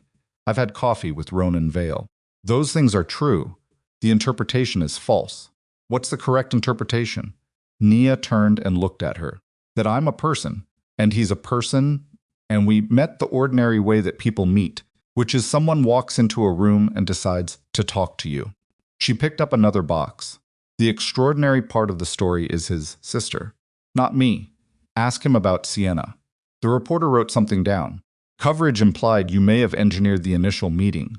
"The initial meeting was at my sister's engagement party," Nia said, "which I attended before I knew Ronan Vale existed.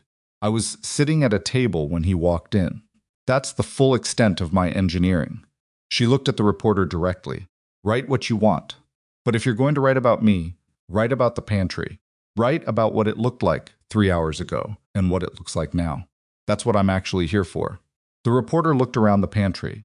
Then she took out her phone and started photographing. Nia went back to work. At 12:30, she emerged into the main community center hall, which had filled over the course of the morning with a density of activity. She found impressive food stations, clothing donations sorted by size, tables staffed by community health workers, a corner where volunteers were helping people navigate benefits enrollment with actual patients. She stood at the edge of it and looked, and what she saw was not a company performing generosity for cameras. It was something that had been built over time by people who kept showing up, and the difference was visible in the way the staff moved, with the ease of familiarity, not the self-consciousness of display. Ronan was across the room with an elderly man, and a boy who looked about 7, who was showing Ronan something on a piece of paper. Ronan crouched down to the boy's level. He looked at the paper with the same quality of attention she'd watched him give to things he considered important, unperformed, unhurried, and he said something to the boy that made the boy's face change in the specific way that children's faces change when an adult takes them seriously. Nia watched this from across the room. She filed it away with everything else she was collecting about who this man actually was, as distinct from who the story about him required him to be. Then a hand landed on her shoulder. She turned. It was not a light touch, it was a grip, the kind meant to stop movement rather than initiate contact. The man attached to it was broad, 50s, with a face she didn't recognize and eyes that were doing the thing that certain kinds of men's eyes do when they want you to understand that they are comfortable with the discomfort they're causing. "Ms. Whitaker." His voice was low and conversational, pitched for just the two of them. "Enjoying the event?" She stepped back, one step, deliberate, removing his hand from her shoulder by the physics of her own movement. "I don't know you." "No," he smiled. "It didn't reach anything." "You spoke with an associate of mine recently." "On the phone." Her pulse spiked. She did not let it show on her face. She had spent 30 years controlling her face in rooms where things were being said that she was not supposed to react to, and she used that skill now with a precision she was grateful for. "I'm going to need you to step back," she said, at the same conversational volume he had used. "This won't take long." He glanced around the room, in a way that was meant to communicate something about how many people were here and how unlikely any of them were to notice a brief conversation. "My employer would like you to understand that his concern isn't with you personally. You haven't done anything to him.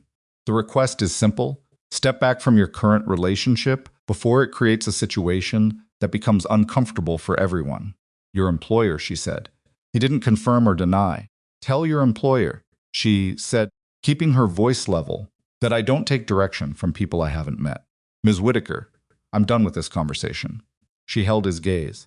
If you touch me again, I will make a significant amount of noise in a room full of people and cameras. Are we clear? He looked at her for a moment. The smile hadn't moved, but something behind his eyes recalibrated. Enjoy the event, he said and walked away. She stood very still for 3 seconds, watching him move toward the exit.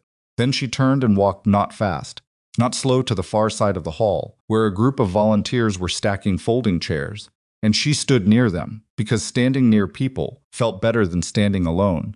And she pulled out her phone, and she typed to Ronan. I need 2 minutes. Side hall. Bring security. He was there in 90 seconds, she told him. She watched his face do several things in rapid succession. The controlled flatness first, and then something that broke through it briefly before being pulled back. Something that was neither the detached calculation she'd feared, nor the explosive protectiveness she'd half expected. It was something quieter and more dangerous than either. What did he look like? Ronan said. His voice was completely level, which was the most alarming version of his voice. She described him. Ronan turned to the man on his left, one of the two she recognized from the ballroom, and said 3 words she didn't catch, and the man moved. He's already gone, she said. I know. He looked at her. Are you hurt? No. I'm fine. She meant it. Her hands were steady. I'm not frightened. I'm angry. She looked at him. This was a message. He came here into your event with all these people to show you they're comfortable doing that. That's what that was. Ronan's jaw was tight. Yes. What does that mean for you? Operationally. What does that mean? He looked at her for a moment and she could see him making the decision in real time, whether to manage her exposure or to tell her. She watched him choose. It means Solis is moving faster than we anticipated, he said. The DOJ inquiry has developed something significant in the last 2 weeks. Our legal team believes an indictment is imminent. Solis knows this. He paused. He's trying to create pressure on anyone connected to me who might theoretically be persuaded to introduce doubt about Vale Atlantic's practices. He thinks I'd do that. He thinks you might be a leverage point. Yes. Because of the Dial story, she put it together. Because if there's already a public narrative that I'm someone who manipulates powerful men for personal gain, then any testimony from me or any pressure on you, through me, has a built-in discrediting mechanism. Ronan looked at her. Travis didn't know he was helping Raymond Solis, she said. It was not a question. He created the environment. Solis saw the story and understood how to use it. That's our read. His voice was careful. Travis acted on his own motive. Solis adapted to what Travis handed him. There's no connection between them.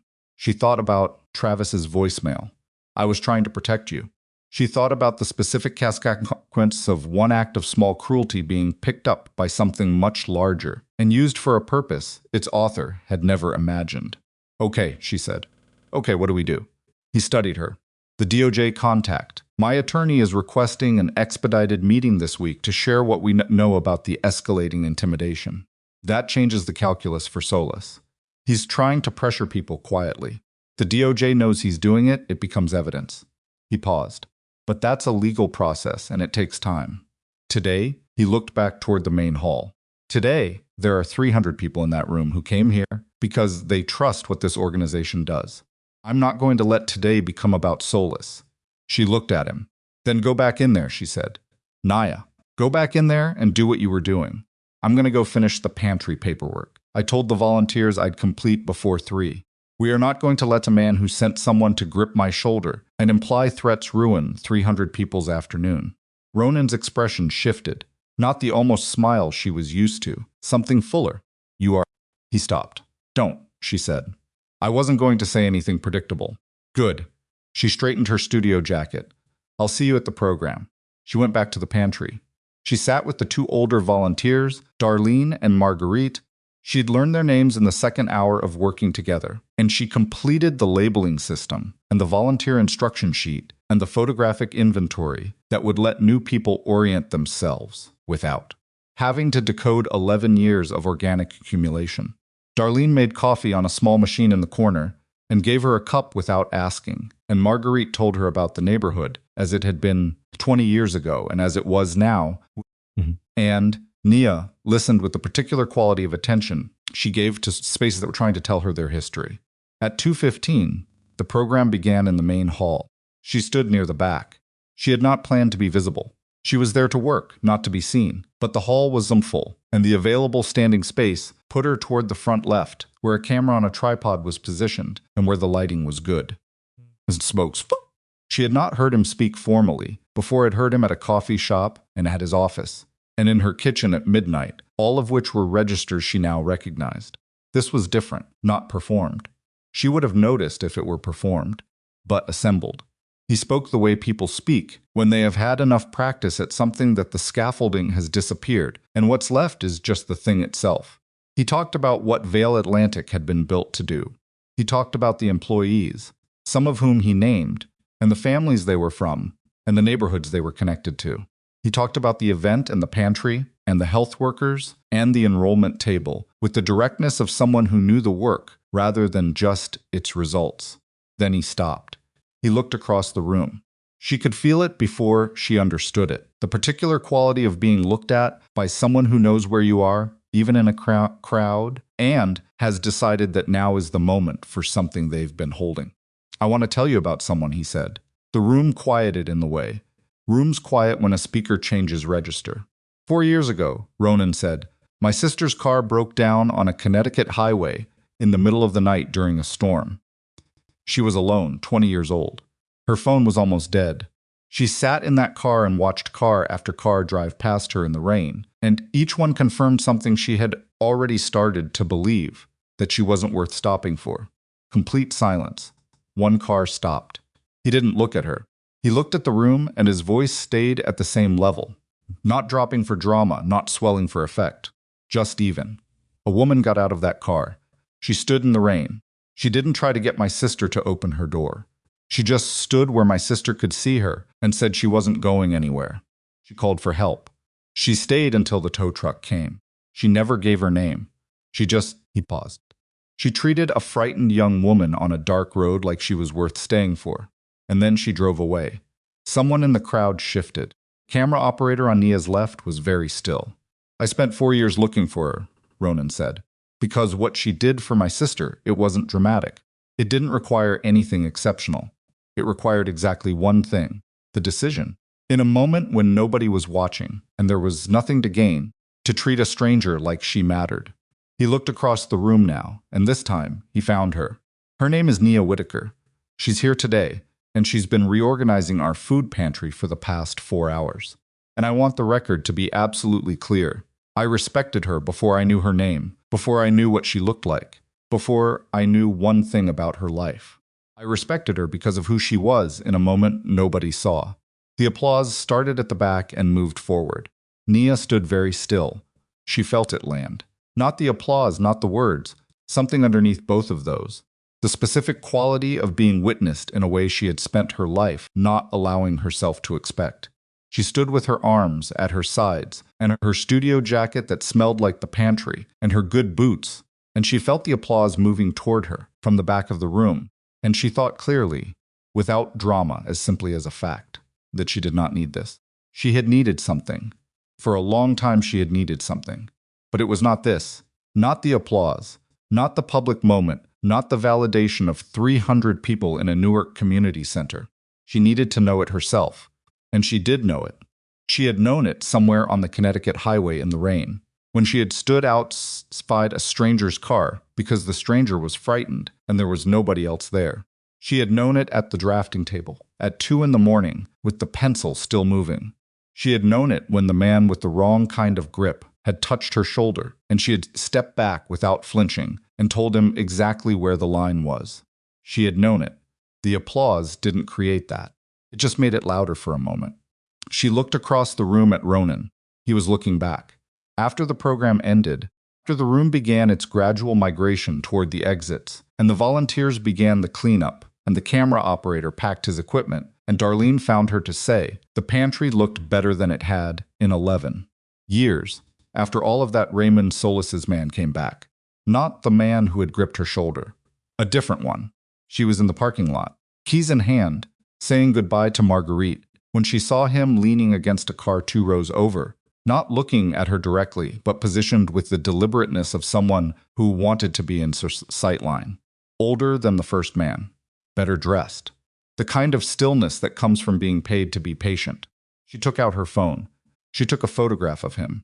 Then she texted the photograph to Ronan and to the number his security contact had given her 2 weeks ago. And she kept the phone in her hand and walked to her car and got in and locked the doors and sat for a moment.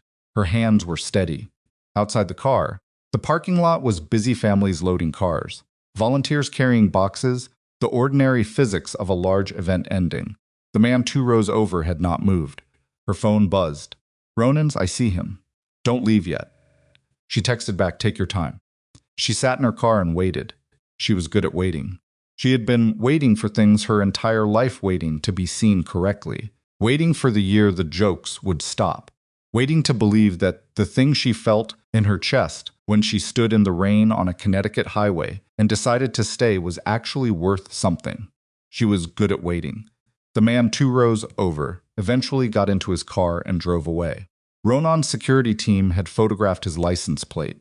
She and Ronan sat in his car in the parking lot at 4:30, her passenger seat, his hands on the wheel, nobody driving anywhere yet, and he told her that his attorney had moved the DOJ meeting to tomorrow morning. He told her that the license plate belonged to a vehicle registered to a shell company that his team's investigator had already linked to 2 properties connected to Raymond Solis's organization. "It's moving," he said. "I know. The next few days are going to be..." He stopped. "I don't know exactly what they're going to look like." "Tell me as it happens," she said. "I will." He looked at her. "How are you doing?" She thought about the man's hand on her shoulder. She thought about Ronan's voice in the community center, saying she treated a frightened young woman on a dark road like she was worth staying for.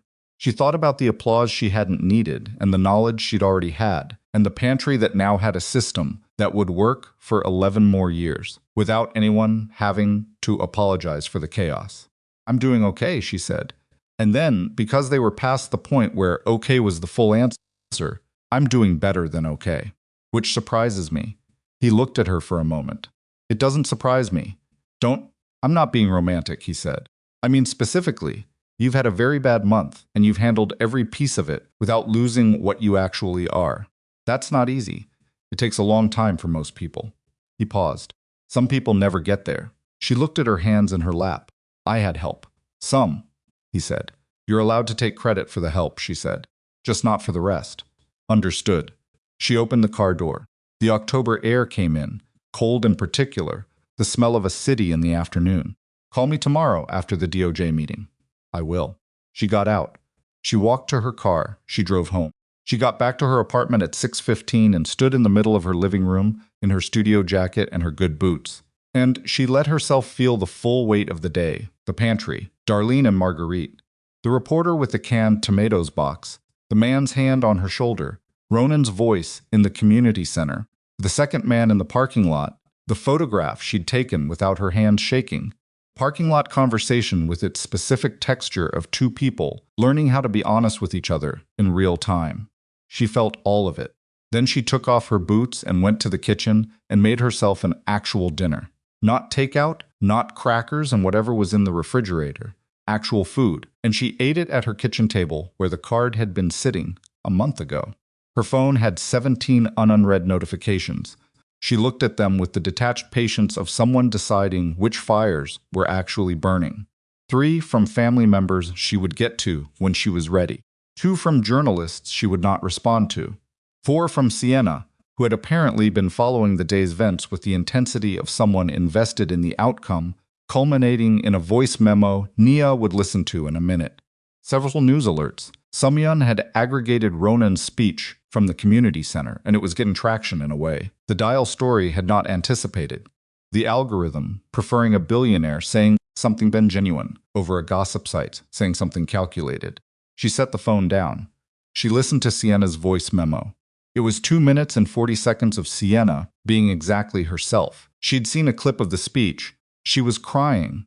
She wanted Nia to know that. She also wanted Nia to know that what she'd watched today was not Ronan rescuing Nia's reputation. It was Ronan telling a truth that had been sitting for 4 years waiting to be told, and the difference between those two things was significant, and she thought Nia understood the difference, and she just wanted to make sure. Nia listened to it twice. Then she recorded a voice memo back. I know the difference. I do. Thank you for checking. She sent it. She washed the dishes. She was drying the last plate when her phone rang with a number she didn't recognize but a 973 area code Newark. And some instinct she'd been developing over the past month made her answer it before she could decide not to. Ms. Whitaker. The voice was female, professional, with the specific neutral authority of someone in law enforcement or adjacent to it. My name is Agent Patricia Wren. I'm with the Department of Justice. I apologize for the hour. I understand today was significant for you.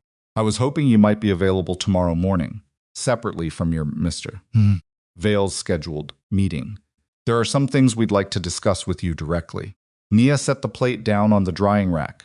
She looked at her kitchen, at the counter where the card had been, at the drafting table visible through the doorway where the finished food pantry floor plan was still spread out under a coffee mug she'd set on top of it without thinking. She thought about the man's hand on her shoulder, and the photograph she'd taken, and the license plate, and Ronan's controlled voice saying things. Solus is moving faster than we anticipated, and the DOJ meeting tomorrow morning and the specific gathering. Velocities of something that had been building for months, and was now very clearly moving toward a point of resolution that was either going to hold or wasn't. She thought about standing in the rain on a Connecticut highway, because the right thing to do was obvious, and she did it. Yes, she said. What time? 8 a.m. if that works. I can send you an address. Send it, she said. She hung up. She stood in her kitchen in the quiet of her apartment at 6:45 on a Thursday evening, and she understood, not abstractly, not theoretically, but in the concrete physical way that you understand things when they are come to you, that tomorrow was going to be something she could not fully prepare for. She had information that Raymond Solis's people didn't know she had.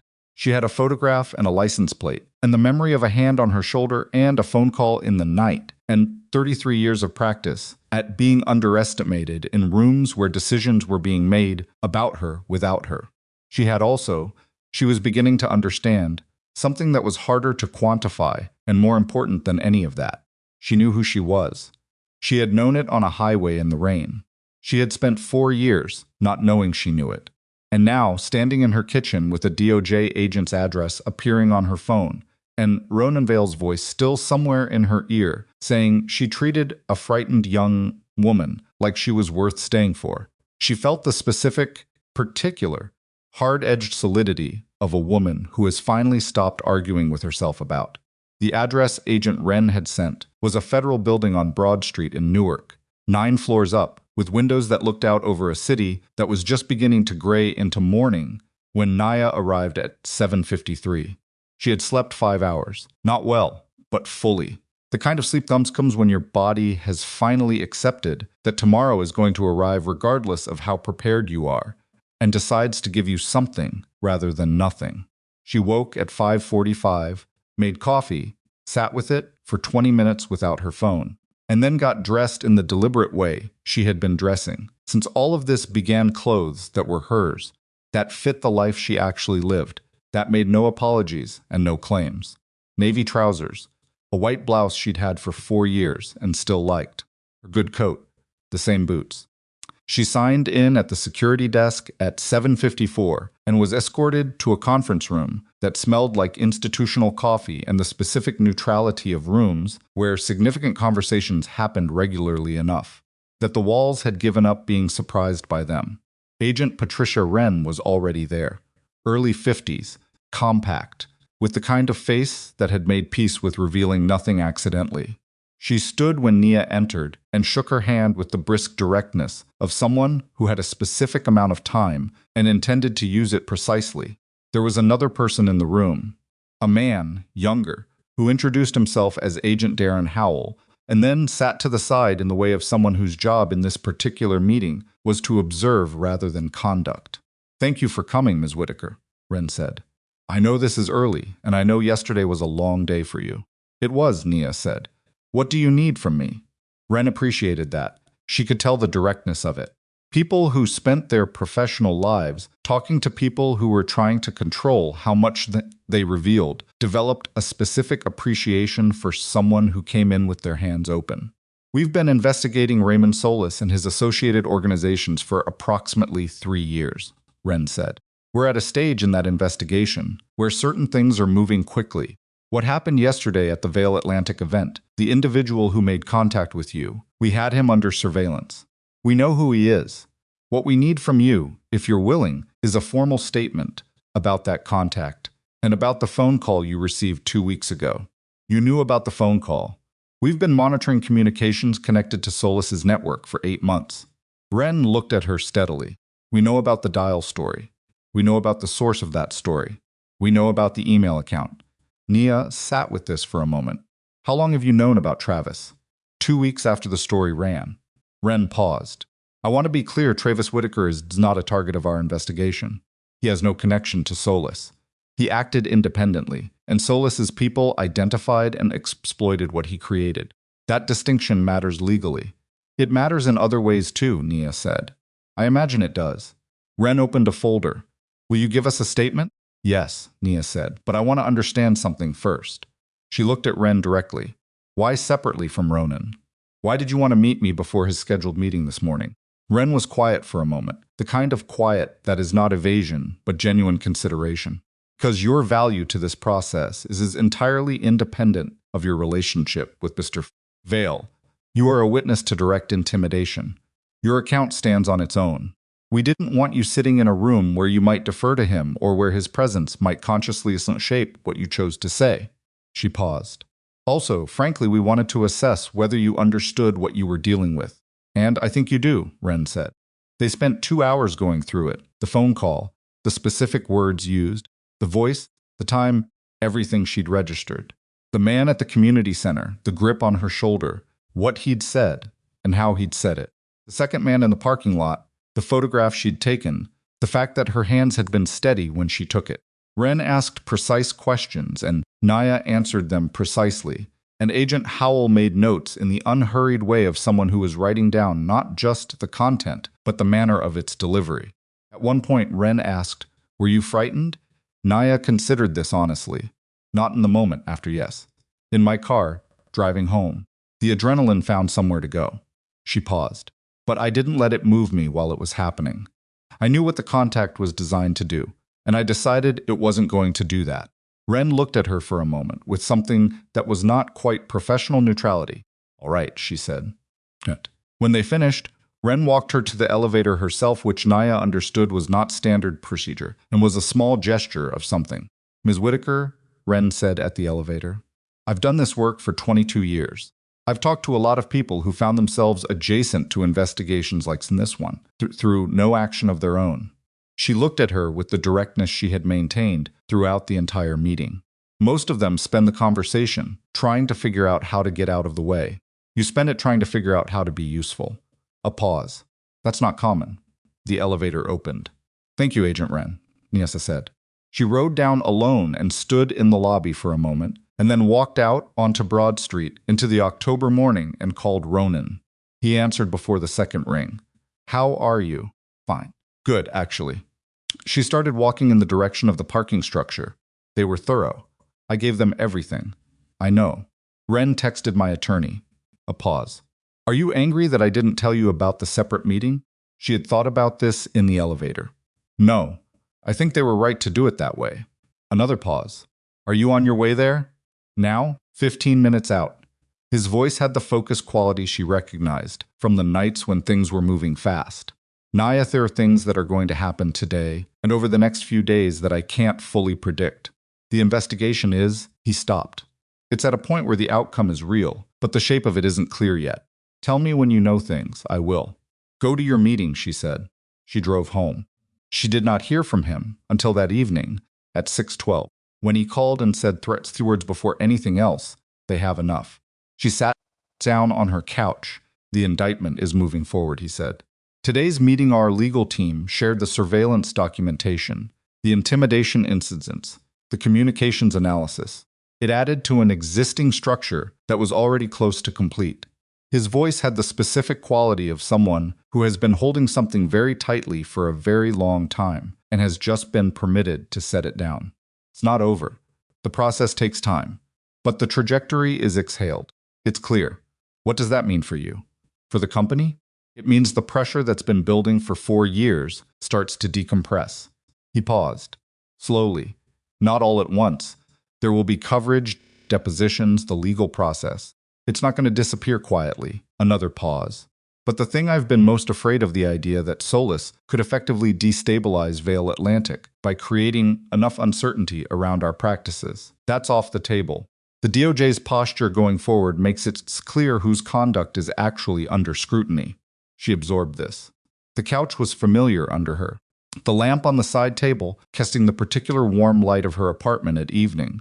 Her drafting table visible through the doorway, with a new project spread across it, a brownstone in Harlem. Preliminary sketches, the beginning stages of understanding what a space needed before you could give it what it needed. Are you okay? She asked. A long pause. I don't know yet. I've been moving toward this for 4 years, and now that it's moving, I'm not sure what to do with the forward momentum. He sounded, for the first time since she'd known him, genuinely uncertain. Not performing humility, actually uncertain. That sounds like a problem I shouldn't have. It sounds like a human thing, she said. The quiet between them was comfortable in the way that quiet becomes comfortable between people who have been through enough together that silence doesn't require filling. Can I come over? He said. Not to talk about any of this. Just he stopped. Yes, she said, bring food. I haven't eaten.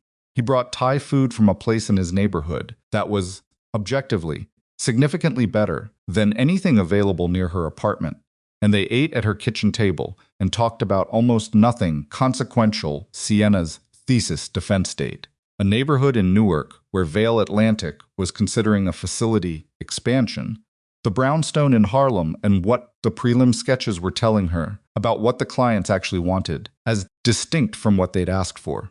They talked in the easy, overlapping way of two people who had passed some invisible threshold and were now on the other side of it, where conversation didn't require the same level of conscious navigation. At one point he said, I owe you an apology. She looked up from her food. For not telling you sooner about Solis, he said. About the full scope of it. I was managing your exposure to something I thought I needed to protect you from, and I should have treated you as someone capable of receiving the information and making her own decisions about it. I knew better. I did it anyway. He held her gaze. I'm sorry. She looked at him for a moment. I know, she said, and I know why you did it. I'm not, she set her fork down. I have people in my life who have spent 30 years protecting me by limiting me. I know the difference between that and what you were doing. You were wrong, but you weren't, she found the word. You weren't diminishing me. You were just late to understanding that I could hold it. You were way ahead of me on that. I've had more practice holding things than you knew. He was quiet for a moment. Then I'm aware. She picked her fork back up. After he left at 10:30, with the kind of goodbye that was brief and unhurried, the kind that doesn't need to be significant because it's not the last one. She stood at her kitchen sink and washed the takeout containers with the meditative attention she gave to small physical tasks when her brain needed. Somewhere to be that wasn't the middle of everything. She thought about the DOJ conference room that morning and the 2 hours of precise accounting for what she had seen and heard and felt and done. She thought about Ren's face when she'd said you spent it trying to figure out how to be useful. She thought about the man's hand on her shoulder and the photograph she'd taken and the steadiness of her hands. She'd dried her hands on the dish towel and stood in her kitchen and acknowledged quietly to herself in the particular privacy of her own apartment at 10:45 at night that she had been useful, not because a man had needed her to be, not because a federal investigation had needed her to be, because she had decided to be, and she had done it, and it had mattered. She went to bed. 2 weeks later, Nia Whitaker sat in her mother's living room in Yonkers on an afternoon that had been arranged with the specific self-consciousness of an event that everyone understood was not just a visit. The room held her mother, her father quiet in the particular way he was quiet, when something emotional was happening that he didn't know how to address, but was committed to being present for her sister Maya and her fiancé Derek, who had come out of solidarity and clearly been slightly briefed on what was happening, and Aunt Lorraine, who had arrived with a pound cake and a demeanor that suggested she had been doing a significant amount of private reckoning since Nia's conversation with her mother 3 weeks ago. Travis was there. He was sitting in the chair by the window, the one that was slightly separated from the main seating arrangement, which Nia suspected was not accidental. He looked like a man who had not been sleeping well. Not disheveled. Travis was constitutionally incapable of dishevelment, but worn in a way she had not seen on him before. Thinner around the eyes. The specific weight loss that happens not from discipline, but from a sustained period of something sitting on your chest. She had been the last to arrive. When she walked in, Travis stood up. Not in greeting, exactly. More in the way people stand when they feel that remaining seated would be a form of concealment they can no longer defend. Nia, he said. Sit down, Travis, she said. Not unkindly. Just she wasn't ready for the standing to mean something yet. He sat. Her mother had made coffee and set out the pound cake and arranged the room with the anxious hospitality of a woman who had decided that food and order were what she could offer to a situation that required something she wasn't fully equipped to give. Nia accepted the coffee and sat on the couch between Maya and empty space and looked at the room, at all of them, at the specific geography of people who had been her family for 33 years and who she was now seeing with a clarity she would not have had 6 weeks ago. She saw her mother's hands around her own coffee cup, her father's careful stillness, Lorraine's pound cake that she'd brought as a piece of us. She hoped no one would ask her to articulate. Maya's fingers laced through Derek's, in the way of someone using another person as an anchor. Travis's hands on his knees. She let the silence run for a moment. Then she said, I'm not here to do something to any of you. I want to be clear about that. She looked around the room slowly. I'm not here to perform forgiving anyone, or to have a conversation that becomes a version of me accepting apologies that makes everyone feel better. I'm here because this is my family, and I'm not willing to manage the distance from the outside. So I'm here. Nobody spoke. Travis. She looked at him directly. Tell me why you did it. He didn't flinch. She gave him that. He held her gaze. I've thought about that every day since it happened, he said. And I keep arriving at the same answer, which I know isn't an excuse. He paused. I did it because watching you. He stopped, reorganized. Because something shifted in you after that party. After he came over. And I watched it shift, and I felt another stop. This one longer. And she could see him actually working to find the honest version, rather than the defensible one. Afraid. I felt afraid. Of what? Of you not needing us anymore. He said it flatly, without drama. Of you, of the version of you that doesn't apologize for being in a room. I didn't know what to do with her. With you. So he pressed his lips together. I tried to make you small again. Because small was what I knew how to be around. The room was very quiet. Lorraine had put down her coffee cup. Nia let his words sit in the room for a moment before she responded. I've known you my whole life, she said. I've been at every family event. I've listened to every joke. I've laughed at things you said that weren't funny and called it being a good sport. She wasn't raising her voice. She didn't need to. You have spent 30 years reminding me of my place in this family's idea of itself. And I let you. I let all of you. She looked around the room at that. A brief sweep that landed nowhere long enough to accuse, but everywhere long enough to be honest. Because I believed the version of me you were maintaining. Lorraine's made a small sound. Not a word. Just a sound. Aunt Lorraine, Nia said, and her voice was not unkind. She was past the point where unkindness felt like a tool she needed. You knew. Before I knew. You knew there was coverage coming and you called my mother and you didn't call me. She paused. Lorraine's hands were very still around her cup. She was a woman of 71 who had the particular dignity of someone who had made her choices and lived inside them for a long time and had rarely been asked to account for them directly. Something moved across her face. I didn't want to believe Travis would do something like that, she said, and her voice tightened. I think I believed. If I didn't look at it directly, it would resolve itself. It didn't resolve itself. No. Lorraine looked at her. No, it didn't. It hurt me. Nia said it simply. The story hurt me. The way it was written, the things it implied, it hurt. And you could have called me before it ran. You could have called me and you didn't. I know, Lorraine said. I know that. The silence held. Nia's mother set down her cup. Her hands were not steady. I owe you more than an apology, she said, and her voice had the sound of something that had been prepared and had arrived at the moment of delivery and was discovering that preparation wasn't adequate. I have watched this family treat you a certain way for 30 years, and I chose, she stopped. I chose the peace of the room over your dignity, over and over. Because fighting it felt, she pressed her fingers against her mouth for a moment.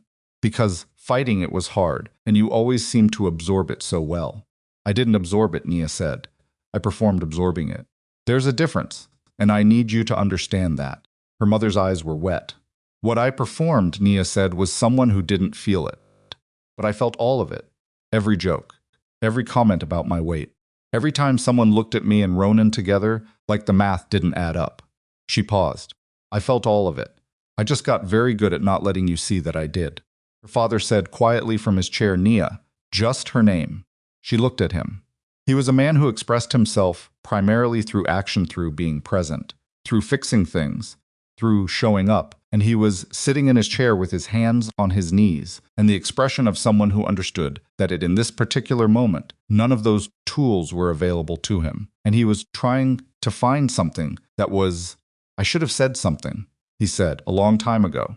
I should have said something to Travis, to Lorraine. I should have been louder. His voice was even but rough in a way. It wasn't usually rough. I saw it, and I told myself it was harmless, and I knew it wasn't, and I kept telling myself that anyway because it was easier. He looked at her directly. That's on me. Not on your mother. On me. She had not expected that. She sat with it, with the specific weight of her father's accounting, which had no performance in it, which was just a man sitting in his own living room telling his daughter what he had failed to do. I know you love me, she said. And she meant it in the complicated way you mean something when it is both completely true and not sufficient. All of you. I know you love me. But love and treatment are two different things, and the treatment. She looked around the room one more time. The treatment has to change. Not because of Ronan. Not because anything external changed. Because I changed.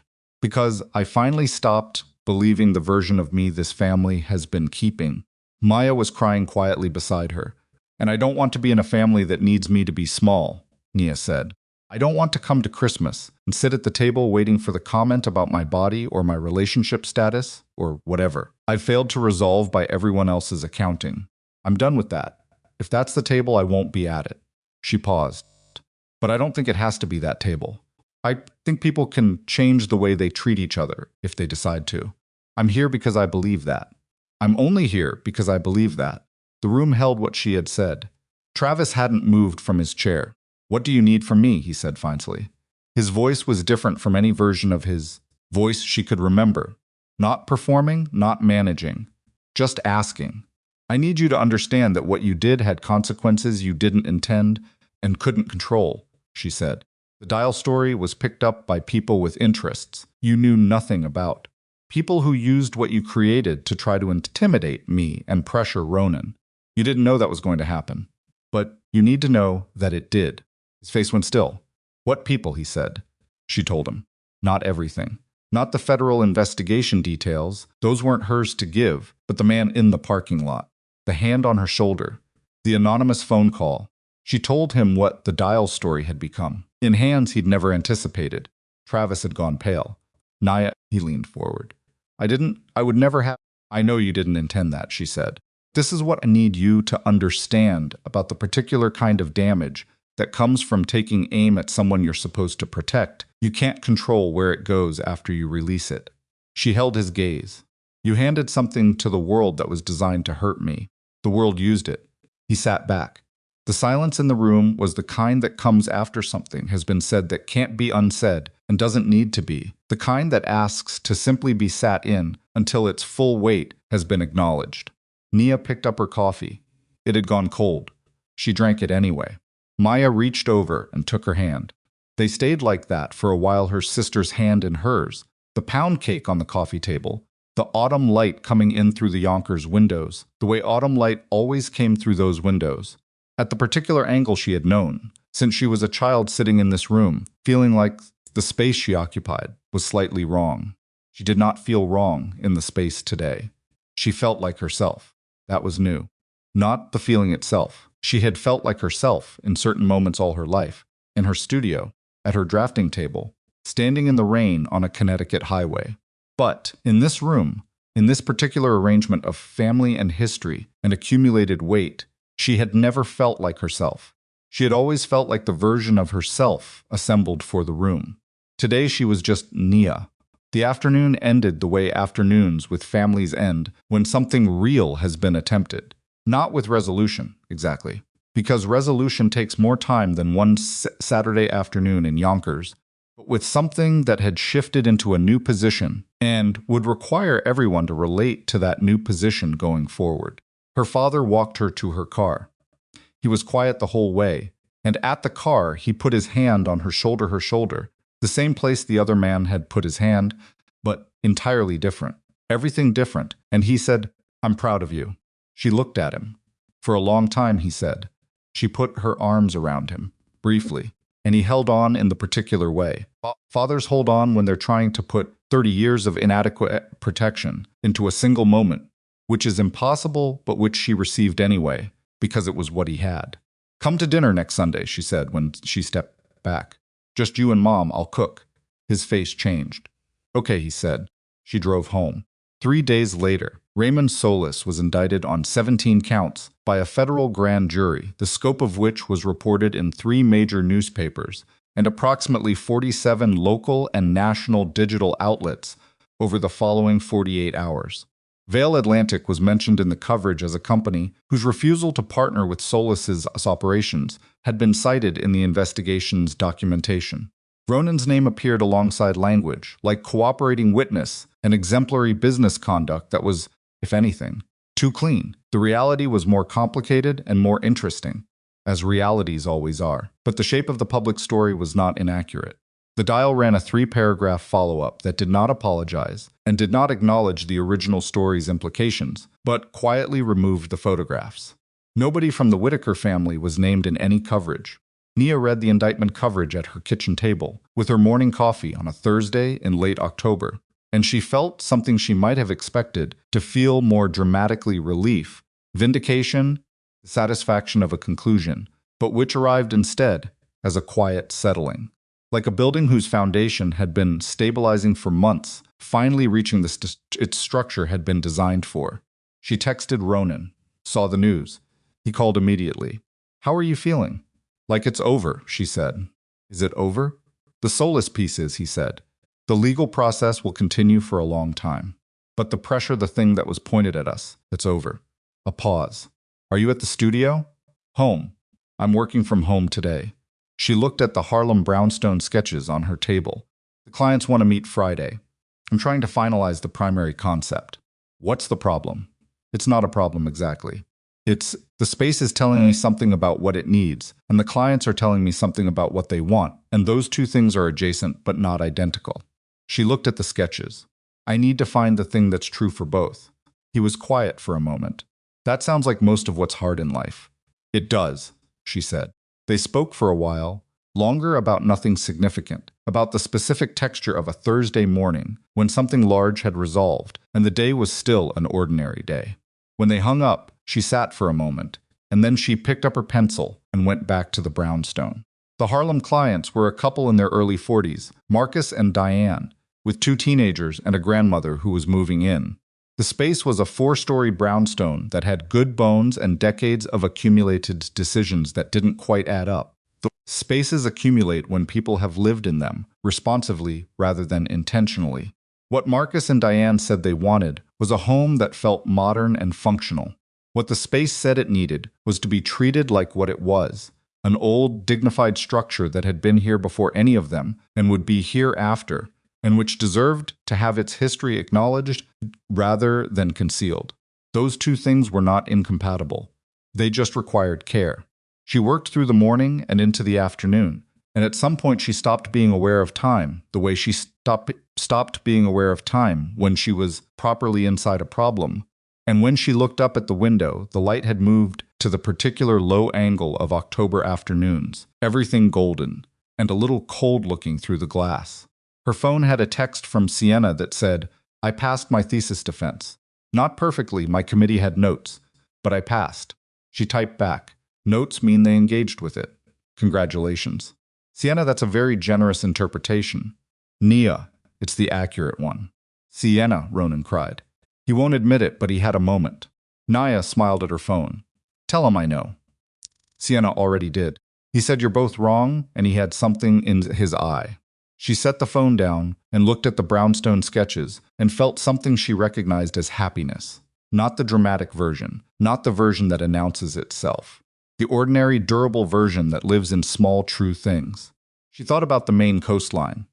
It was still 2 months away. Ronan had suggested it as a place he went when he needed to think clearly, a stretch of coast he'd been going to since childhood. A lighthouse that had been decommissioned for 30 years and was now a private property with a caretaker and no neighbors. He had not framed the suggestion as an invitation. Exactly. He had said it, the way he said things he wanted, without being purely certain he had the right to want them, which she had come to understand as one of his tells. She was going to say yes.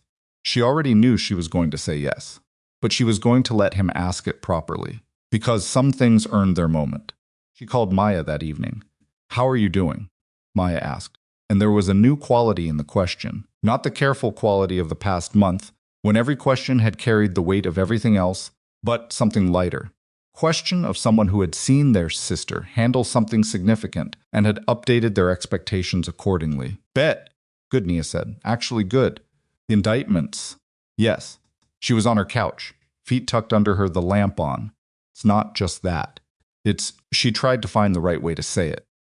"It's this week. The thing with Mom and Dad Travis." She paused. Travis knowing what happened, knowing that his thing got picked up and used. "I think that was worse for him than anything I could have said." "He's been quiet," Maya said. "Like really quiet. Derek talked to him on Tuesday and said he seemed different." "I don't want different to mean crushed," Nia said. "I don't need him crushed. I need him honest. I think he might be both right now. He'll find the balance." She looked at the lamp. "He's not a bad person, Travis. He's a person who did a bad thing because he was afraid of something he didn't know how to name." She paused. "I've done things I wasn't proud of for the same reason. Just smaller things." Maya was quiet for a moment. "When did you get like this?" "Like what?"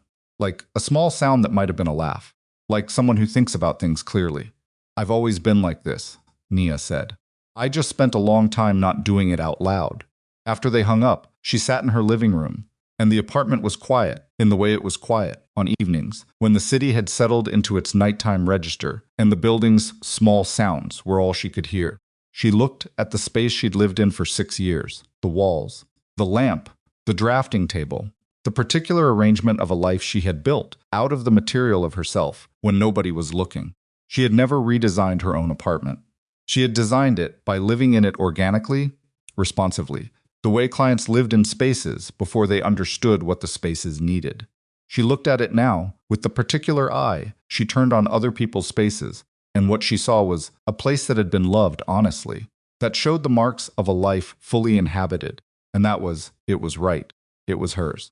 It needed nothing from her except the same attention she'd been giving to other people's spaces for years. Intentional, unsentimental, genuinely seeing rather than managing. She thought she might take one wall down and extend the studio space. She thought about this practically. The structural implications, the permit process, the contract to contract, she knew who wouldn't make a mess of it, and she felt the small, clean pleasure of a problem she knew how to solve. On a Saturday 3 weeks later, Nia drove to Connecticut, to the Lakeside restaurant, to the Highway Route 44 outside Torrington, the stretch she had traveled 4 years ago, on a night she hadn't considered significant. She drove it in daylight, which made it different, which was the point. She wanted to see it as it actually was, rather than as it had existed in her memory. A dark road, a storm, a girl in a car. The road was ordinary.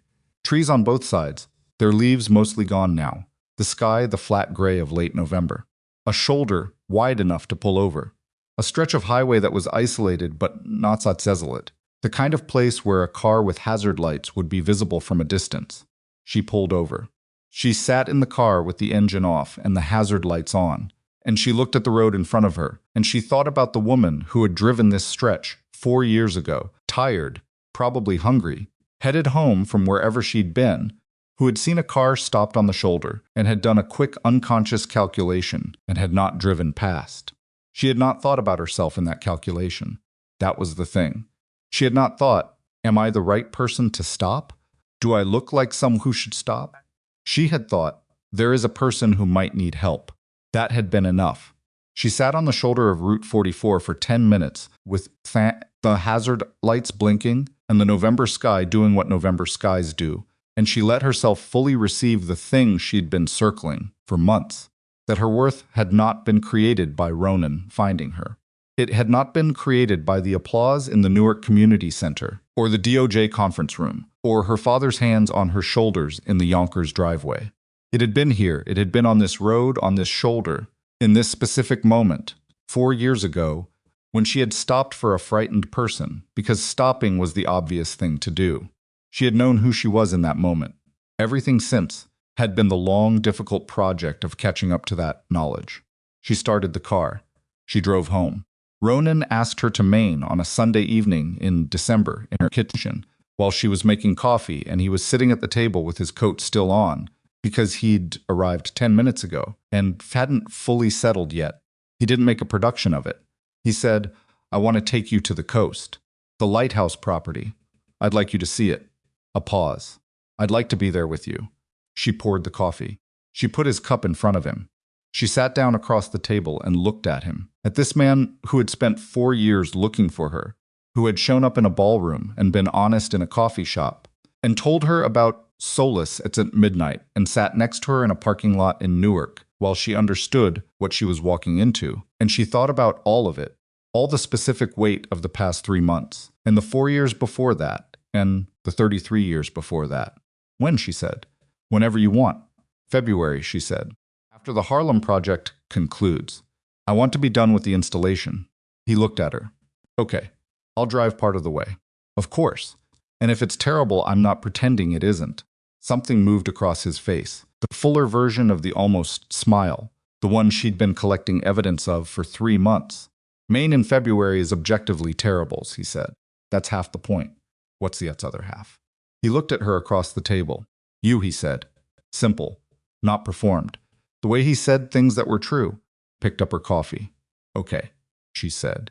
Outside her window, December was doing what December in New York does, the specific gray persistence of a season that makes no promises, that simply endures and expects you to endure alongside it.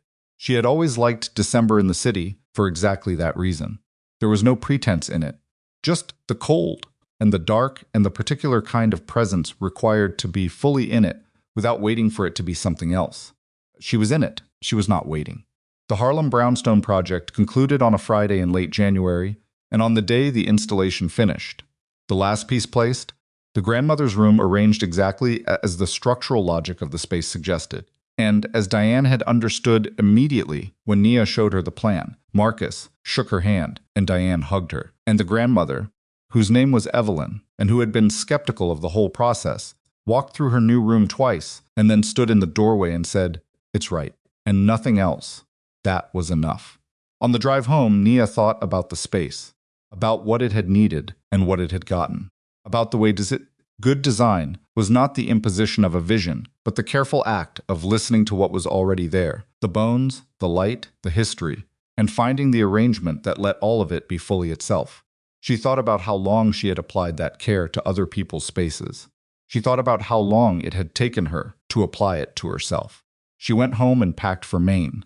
The coast in February was, as Ronan had promised, objectively terrible and entirely itself, gray water and gray sky, and a wind that came off the ocean with the specific intention of reminding you that you were a small, warm thing in a very large, cold place, and the lighthouse at the edge of the property, standing the way lighthouses stand, which is without apology, which is precisely as they are, which is enough.